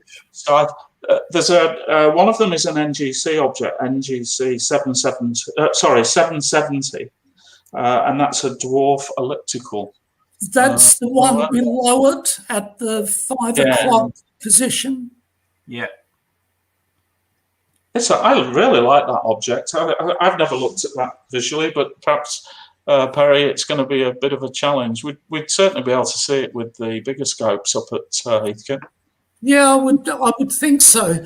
But the reason I'm saying that it's going to be a bit of a challenge is because in that area, in fact, just above it is Mesothan, which is one of my favourite doubles. So I'm always going there, and it's only about a degree or so away. And I've never noticed anything else in that area. In fact, it's not even charted in my Nortons. So, I'd like to have a look at it. I've been shooting this one over the last few nights, and I think tonight I should be able to finish it off. It's looking pretty good. Can we share your screen? You on this one still, Anne-Marie, or? No, I got off. It's very similar to this one, what it looks like. Oh, okay. So you've I've jumped moved on to to the the next next target. object. Yep. Actually, the next one's nice. Oh, I like this one. All right. Well, let's keep moving through them, shall we? So the next one is M74, the Phantom Galaxy. It's cute. It's cute, apparently. According to Anne-Marie, it's cute. And it actually is cute. It is. Yeah. I might have to work on this one too. So anyone that's doing the Messier challenge of looking at all Charles's, the Messier 100 down here, this is supposed to be the most difficult one in terms of it being, it has a very low surface brightness. It's not, Steve. I can guarantee it. That's only 2 minutes. The most difficult one is the little dumbbell in Perseus. Oh, the one that's very low to the horizon. Yep. That is magnitude 12 or very near magnitude 12, and it is a bloody struggle. You have to go to the mat with that sucker and really fight it to get it. That was back in the 90s when we first got into the Messier 100 in a big way. We used to take trips up to Mildura and set up west of Mildura in the desert in order to be able to spot it at all, because in Melbourne it's on the horizon, but in Mildura at that latitude it's about 3.5-4 degrees above the horizon, and it's not easy. Tim Williams and myself have borrowed an 8-inch telescope from an ASV member called Margaret at the Little Desert Lodge maybe 6 years ago, and we took it all the way up to the northern fence overlooking the paddock next door, which is a wheat field, I think, and just above the lights of Nil, we managed to spot it in the 8-inch, but gee, it was difficult going. So this is considerably brighter. I would not accept whatever that reference is saying. Perhaps it's for someone. I suspect what I'd read was somebody viewing objects from the Messier objects from the northern hemisphere, where the little dumbbell would not. You wouldn't have the same problem of it being down on the horizon. Yeah, but it's still magnitude 12 yeah, or which 11.9. Yeah. This is magnitude 9.0. What's the magnitude of this? Sorry? 9.0. Yeah, yep. Yeah. That's 3 magnitudes brighter. Yeah. So it's not going to be tough. I'll let you know. I've seen it, and it isn't tough. I can go back to my notes and refer to them. Anne-Marie, just a quick question on your image. There's a sort of, I suppose you could call it a semicircular. Yeah, I was just looking I was going to ask if it was. So maybe another coming up, or if there was a star. I'm not sure what that is. There's no bright stars around, and the moon's not coming up. So I don't know. Very big. Bit of cloud. No, we've got no cloud. Okay. It's odd. I've had that happen before. It's really, Well, there's a line, but then there's also the circle. There's 2 lines. Could it be on your lens of the telescope? I was going to say, Anne-Marie, I've had it before when it was a bit of dew. I've got dew heaters on at the moment. It is quite damp out there, but it wasn't any on the last. No, the last one was pretty clean, wasn't it? So I don't know. Yeah. We'll mine was a combination of dew and a light source, not like actually nearby, as opposed to. Yeah, usually mine's just a bright star somewhere that upsets it. So. So the next object, we just let's pad out a bit somehow. But I will just say that with the next object, you might have to use the Force, Luke. Are you going to play the music? Dun, dun, dun, dun, dun, dun, dun, You'll get copyrighted for that. So we shouldn't. So when Rob's ready to share his screen, we can show you. You can't copyright something sung as badly as that. It was pretty bad, wasn't it? Perry, a few months ago, Disney copyrighted me for streaming The Moon. Yeah, legit, actually did. No music, no talking, just the moon. Nothing, and he got just copyrighted. They own everything, including badly hummed lyrics. Yeah, what we're about to look at, once Rob's got it ready over in Stockport there in South Australia, is the Darth Vader's Starfighter, which ties in with my very bad humming of the tune and saying that, and Anne-Marie's nearly got Starfighter up as well. Oh my God, it's it's Victoria versus South Australia. Who will be the dark side and who's going to be the Rebel Alliance? You've really built this one up for us, Mark. I hope I have. And we're going to be poorly let down, probably. No, I shouldn't say that because they're two very good astrophotographers. Well, we got it a few weeks ago, but it was pretty bad. Oh, no. See, now you're making it sound like it's going to look like crap, and it probably won't. Do you want the boring information about it before we see? Yeah, let's get some boring information about it while we wait, shall we? It's a barred lenticular galaxy in the constellation Cetus. All right, you can see it. You can see it. Before you continue, Steve, I don't know about you, but that actually does look like Darth Vader's Starfighter. It does. So the sort of wings on. Once they've got it right. Yeah. Is it Darth Vader's Starfighter? Because his ship is sort of triangular, isn't it? No. The normal TIE fighters sort of are those hexagonal. ones with the flat ends, but his has got that curved shape, which this has got. Yeah, so it's semi-hexagonal. Yeah, absolutely. This is much more like Darth Vader's Starfighter heading towards you as it's about to blow you up. Yeah, he might take a while though because it's 60 million light years away. Well, only 60 million.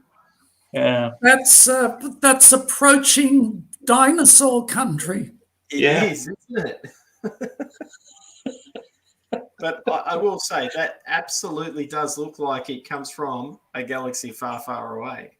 Well played, Roboco.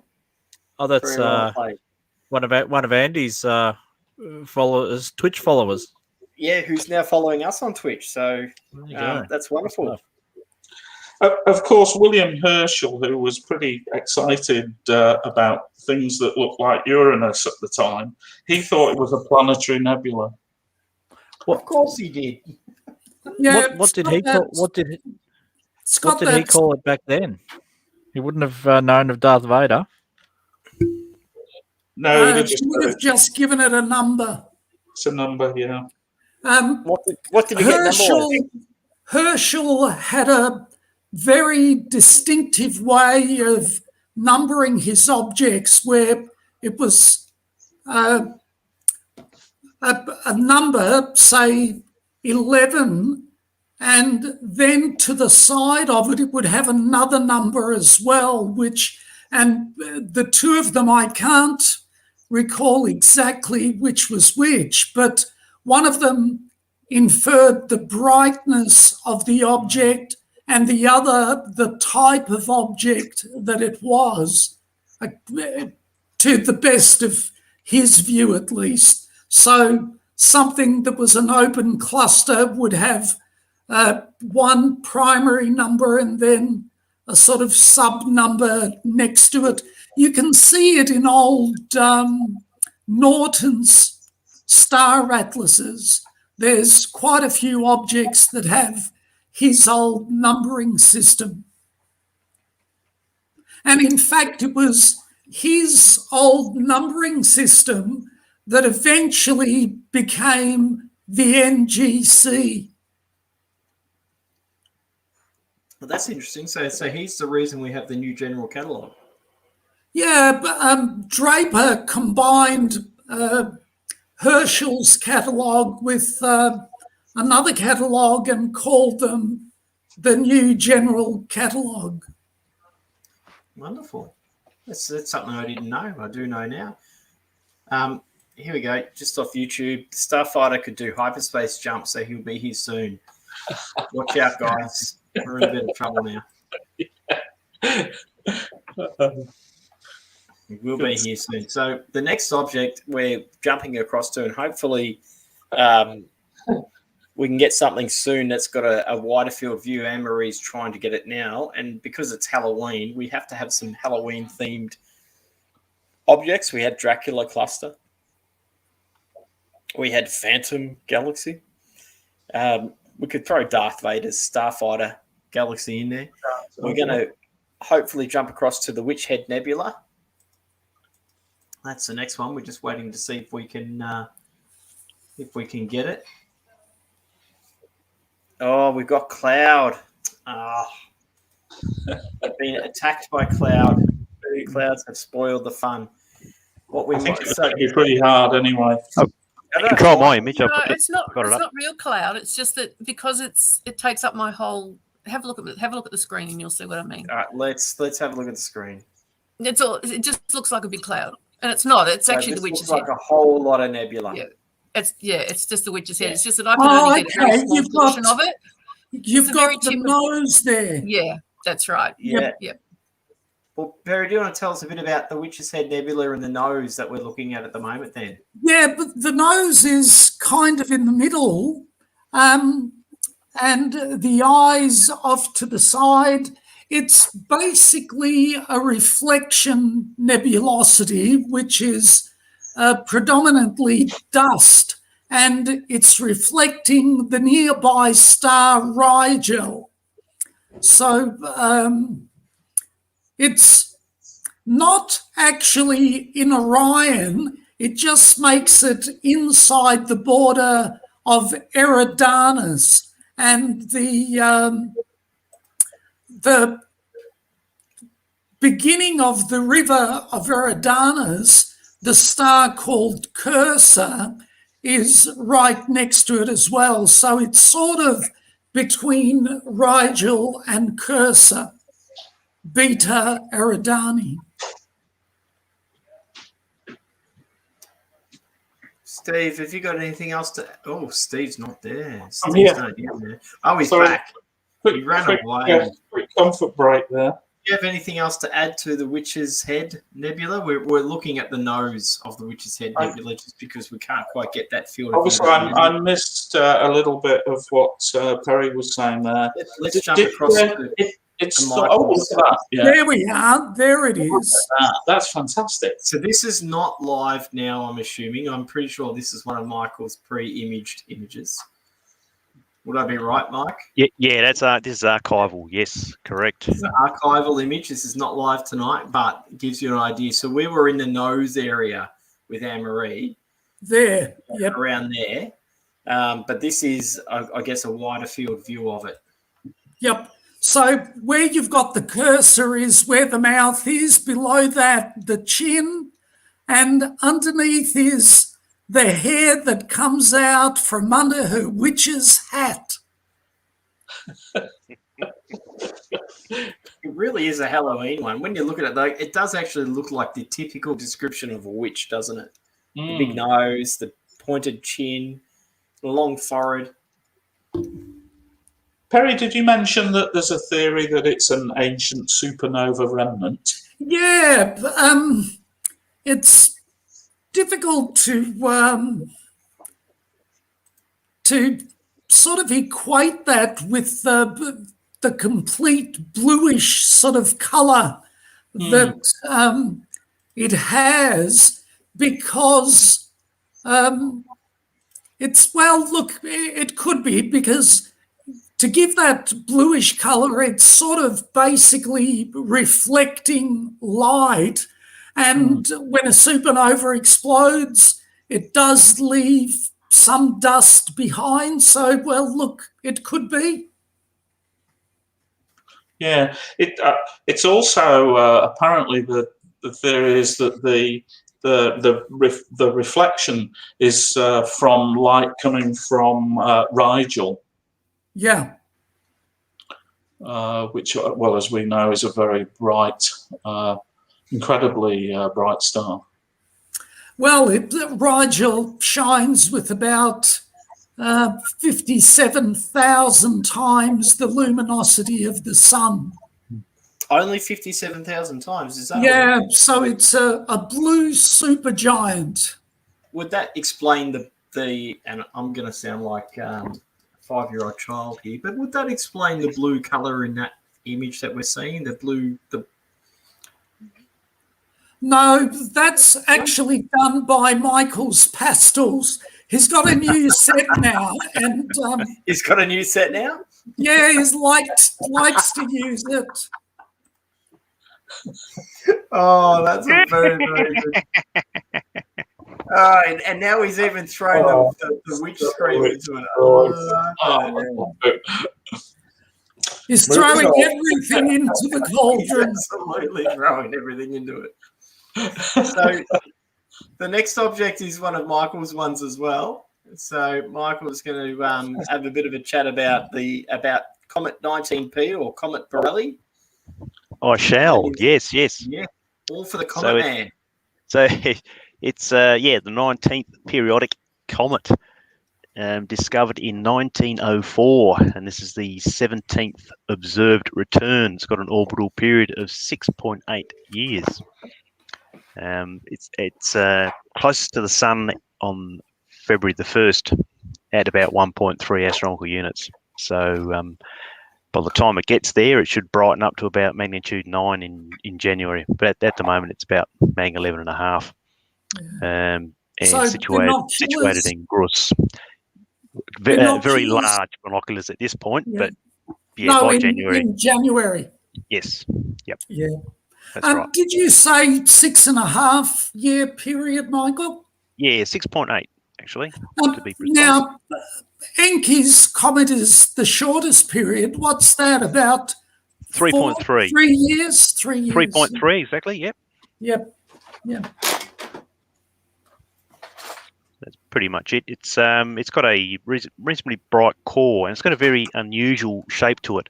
The Deep Space One mission flew past it quite a while ago, and it was a very, very odd shape, like a bowling pin, about 8 kilometres across, very, very narrow. So yeah, these objects are, comets are very irregular in shape. But yeah, it doesn't have a lot of coma there, but the actual nucleus is quite active. Right. Beautiful shot. This is only a few minutes, probably 3-minute stack. So it does show a little bit of a coma to the side, not as pronounced as 6P earlier tonight.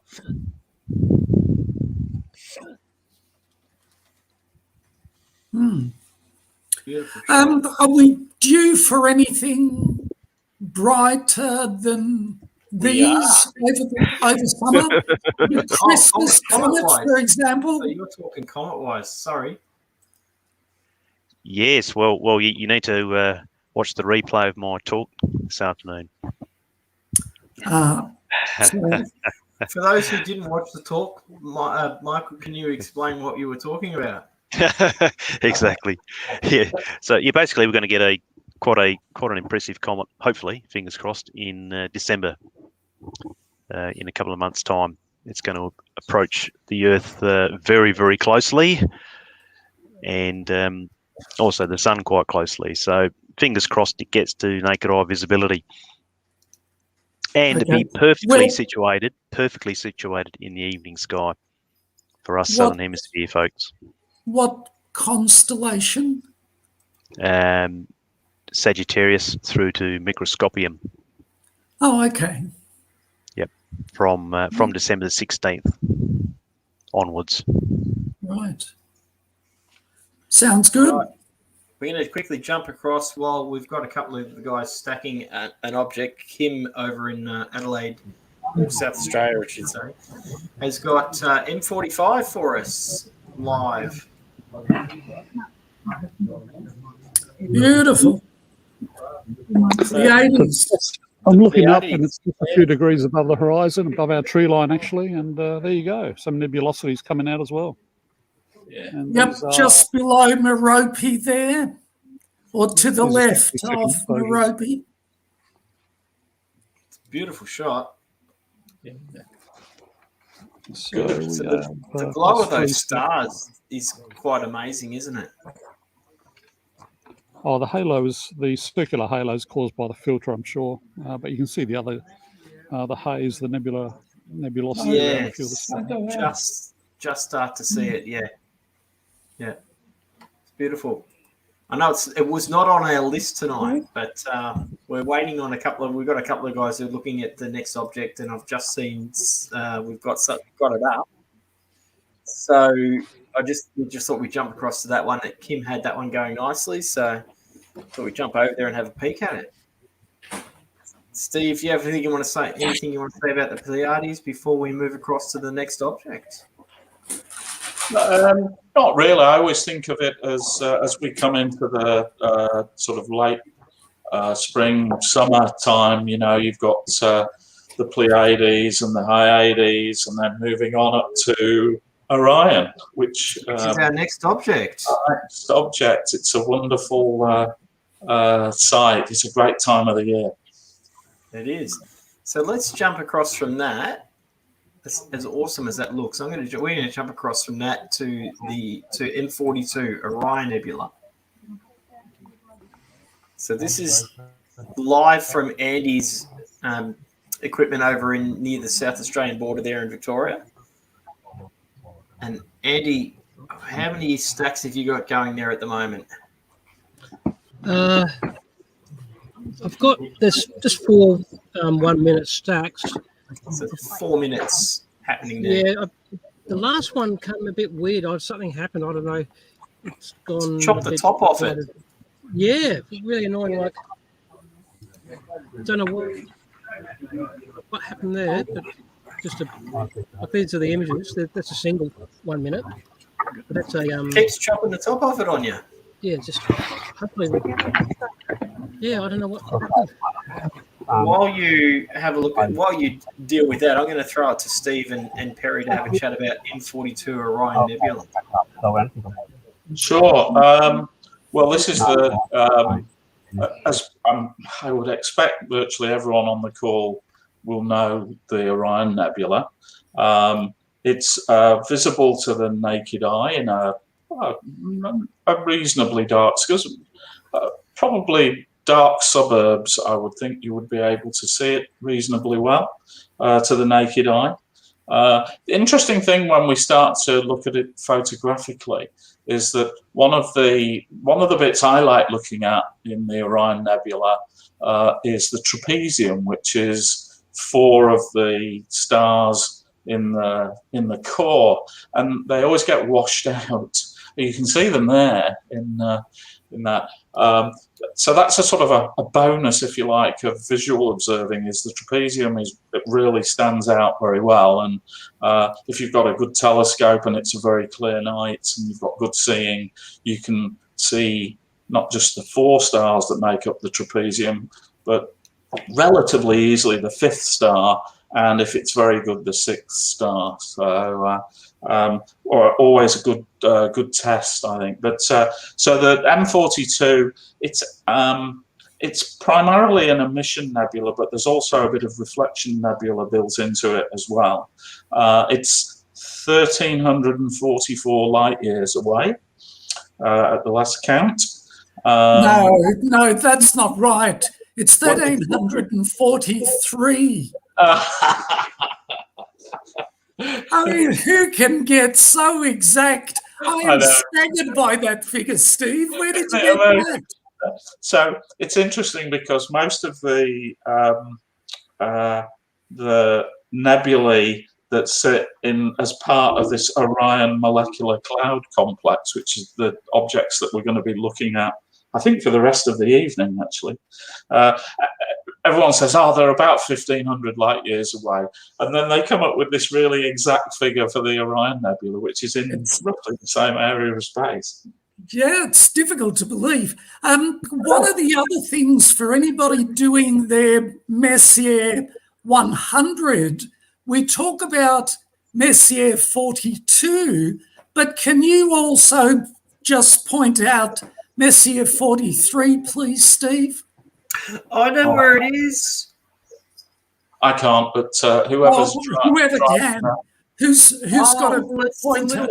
It's the little peacocky looking bit underneath the main part part of M42. It looks a bit like a quotation mark. Yeah, or it does. Absolutely. It looks like a bit of a quotation. That's M43. Yep. So M42 is the part on the other side of that, and M43 is the quotation mark. Yep. Here we go. Let's have another quick look. This is a live stack from Adelaide of M42. So this is the normal way up that you would see the Orion Nebula with M43 towards the top. The normal way up. That is not the normal way, Steve. Come on. I think any direction is the normal way up, isn't it? I like it the other way around, personally. So this is Lee. I'm looking at it my way, the normal way Lee, up. who Because has been buried in cloud in Cloudwood, otherwise formerly known as Ringwood, has given us a close up of M43. So it is. So maybe there's a bit of reflectivity going on right there with that bluish colour.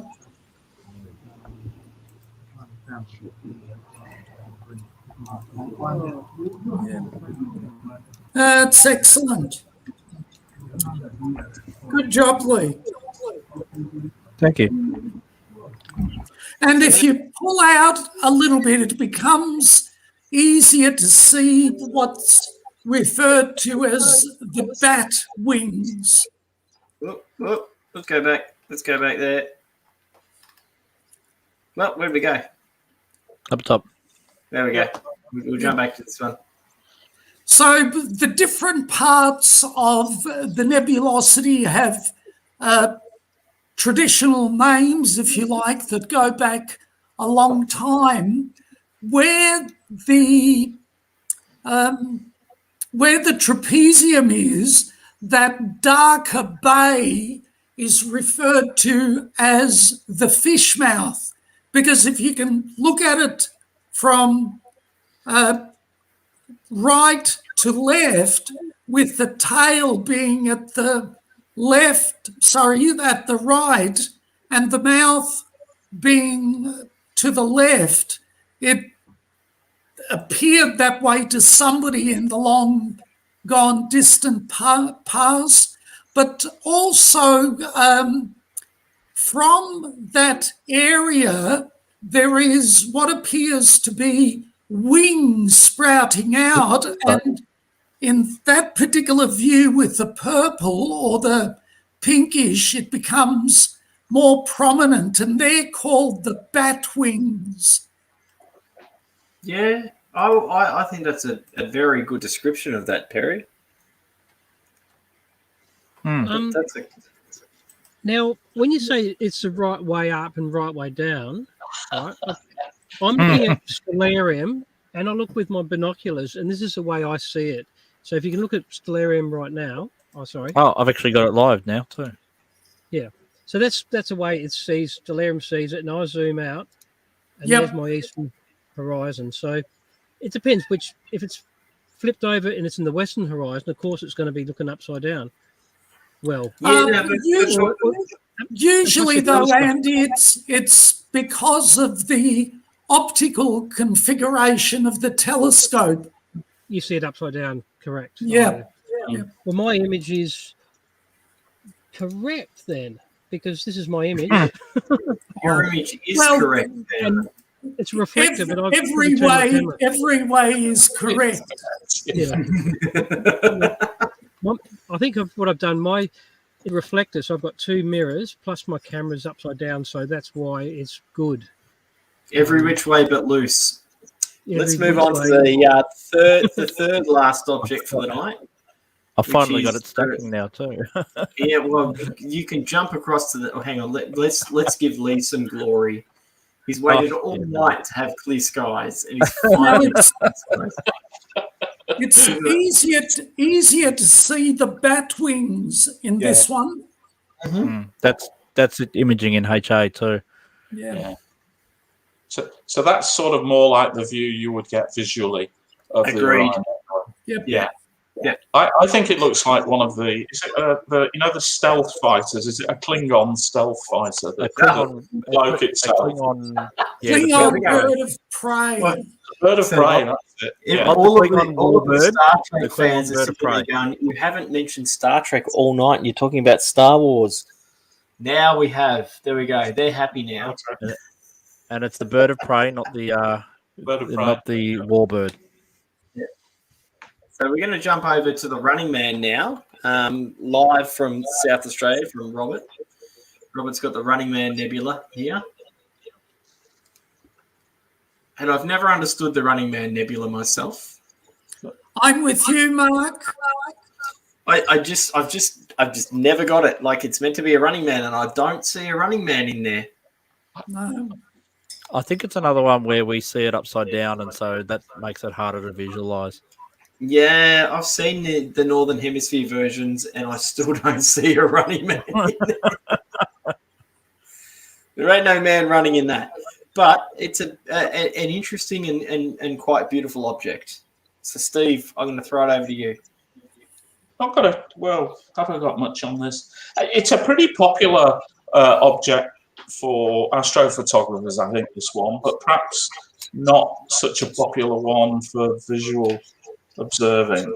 Much more difficult to see. Yeah, it's about 1,500 light years away. It's part of the Orion molecular. Surely you can be more accurate than that, Steve. Did I say it's a reflection? I did say it's a reflection nebula. So in a longer exposure, it will appear blue as a reflection nebula. I've not got a great deal of information about it, really. So what you're saying is apparently most of the reflected light is coming from 42 Orionis, which is one of the brighter stars in Orion, and it's one of the blue giant stars, as a lot of them are in that space. So what you're saying there, Steve, is that this is one that I should have a go at imaging with the phone then, hey? It's not really a visual one. No, it's somewhere between. Yeah, try it. Yeah. Well, we're going to jump across to the next one because quite a lot. I'm looking at the screens and I can see quite a lot of these floating around on the back end here. So, second last object for the night is the Horsehead and Flame. So, Horsehead and Flame Nebula. So, I'm going to jump over to Anne-Marie. Actually, do you know what, Anne-Marie? I'm going to save yours for the moment.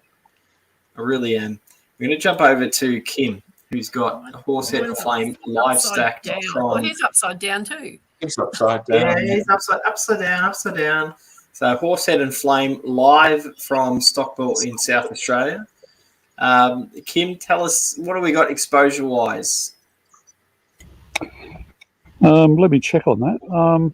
I don't know. I think it was about 2 minutes. So I'm just switching over to another filter at the moment. So I only took 2 stacks. You'll see down the bottom there. So come back to me later. Yeah, we will. We will. So you can see the horse head in that, I guess. Does look like a chess piece. And then the flame, what I like to call the flame tree, the cold chisel tree. It's interesting because people talk about the number reference for the Horsehead Nebula as IC434, but IC434 is actually the bright emission nebula. So that sort of bright line, if you like, and then the Horsehead kind of intrudes into that. The Horsehead is a Barnard number, though, isn't it? Yeah. Isn't it? I'm Barnard, pretty sure. I haven't got the Barnard number, but I'm pretty sure you're right. Yeah. It's interesting, Mark, that you see that other nebulosity as a tree, because I was introduced to it maybe 30 years ago as the Christmas tree nebula, because when you write it up the other way, if we were to turn that image, say, 90 degrees to the left, then the dark lanes become the branches of the tree. Yep, and I would agree with that. And the stars that are dispersed through it can be thought of as the baubles hanging from the tree. Yeah. So, no, I would agree with that. And the reason why I went with the cold chisel theory is because it's the flame nebula, and to me it looks like a tree. And, the old cold chisel song, Flame Trees. Yeah. And to me, it does. It looks like a tree on fire. But I totally get the Christmas analogy to it, because it obviously it rises over that spring-summer period into Christmas for us. The stars that you can see could quite easily be seen as baubles. Yep. I think that's a great. So we've got Michael's got a version that's obviously a pre-image version. I'm pushing it when it's only like 10 degrees above the horizon. Come on, give me a break. Perry, I looked it up. It's Barnard 33 is the chess. Right. Same as my age. Perry, if you're 33, I'm 21. Well, why wasn't I invited to your 21st, Mark? I haven't had it yet. Oh, okay. So you're really 20. I'm 20. There you go. I'm 20. Okay. So we've got another live image here of this same region from Andy, and this one's we'll call it the right way round. But once again, Andy, how long is this exposure length so far? That's just a single 2-minute stack. Here's one I prepared Andy, earlier. Stop right there. Don't add anything more to it. Yep. And it will give people an idea of what it would look like under the most excellent conditions visually in a telescope. But you wouldn't see the red. No, you'd see that. You'd see the detail that you see just in grayscale. Yeah. Yeah, I would agree with that. Absolutely. Yeah. There's one I prepared earlier. Here's one I prepared earlier. Yeah, but that's probably about an hour, at least an hour. But I'll go back to stacking. We're going to quickly jump over to Lee's, because Lee's finally got some clear skies. He's got the horse head there. Oh, there you go. Yeah, that's on the. This is about what, Perry, what you're talking about, what you would see visually. This, under perfect skies with a good scope, this is what you would see. Yeah, what it actually looks like is more like a darker notch than the actual background sky. You don't see it as a horsehead shape. And it's understandable, actually, that it was discovered photographically. It was never seen visually. It was first seen in a photograph, and then people started to try and look for it visually. So it's a very difficult object visually. Mm. Yeah, Perry, I completely agree. I think the best I've ever seen is just to see that dark notch going up into the bright emission nebula, the IC434. You don't see any of that shape of the horse, but it's quite large in the eyepiece as well. I was a little bit surprised how big the black notch was in the eyepiece we were using. But no, I have seen it, but only just. It's a very difficult object. Yeah. Yep. Hey, and guess what? It's about 1,500 light years away. I don't think there's many times I've seen this visually. I think it's. I've only ever seen it through the 40-inch. I've seen it through the 25 and the 40. Oh well, if you took it through the 25, I may have. I've seen it through a 6-inch, but it was an exceptional night. Wow. And I think a lot of it has to do with how experienced you are at being able to coordinate brain and eyes together as well, and to have some experience of what you're looking for. For people that are beginner observers or looking for it in their first view of the sky, they would see nothing. No. So I would absolutely agree with that. There are objects that I look at in the backyard, and I've had people say to me, "Oh, you won't see that in suburban Melbourne skies," and I'll look at it and I'll go, "Well, no, I can actually see it." And you're right, Perry. It's because I know what I'm looking for with that object, and I may look at another object that you might know what to look for, but I won't, and I'll look through it and go, "I can't see that," but you would see that. So it's all about knowing the stars, knowing the object, knowing the conditions, and experienced. How much experience you've had as an observer. Yeah. So the last object we're going to look at is M78, and it is Caspar, the Friendly Ghost. So we're finishing on a bit of a Halloween one. Just as we approach the witching hour. As we approach witching hour, and we are approaching witching hour, this is Caspar, the Friendly Ghost. It is a nebula, and this is live imaged from Anne-Marie. This is 2 stacks. How long are these stacks, Anne-Marie?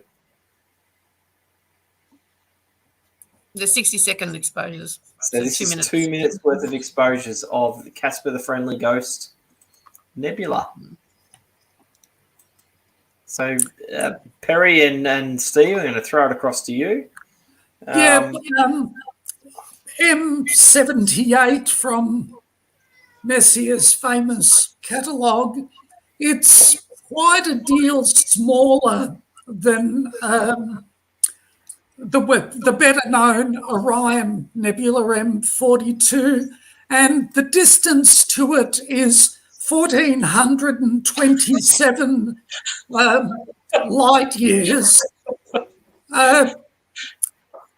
And it kind of does actually have this ghostly, faintly glowing apparition in type of view in the eyepiece. Now, a lot of people look at Orion, but 99% of the time they're looking at M42.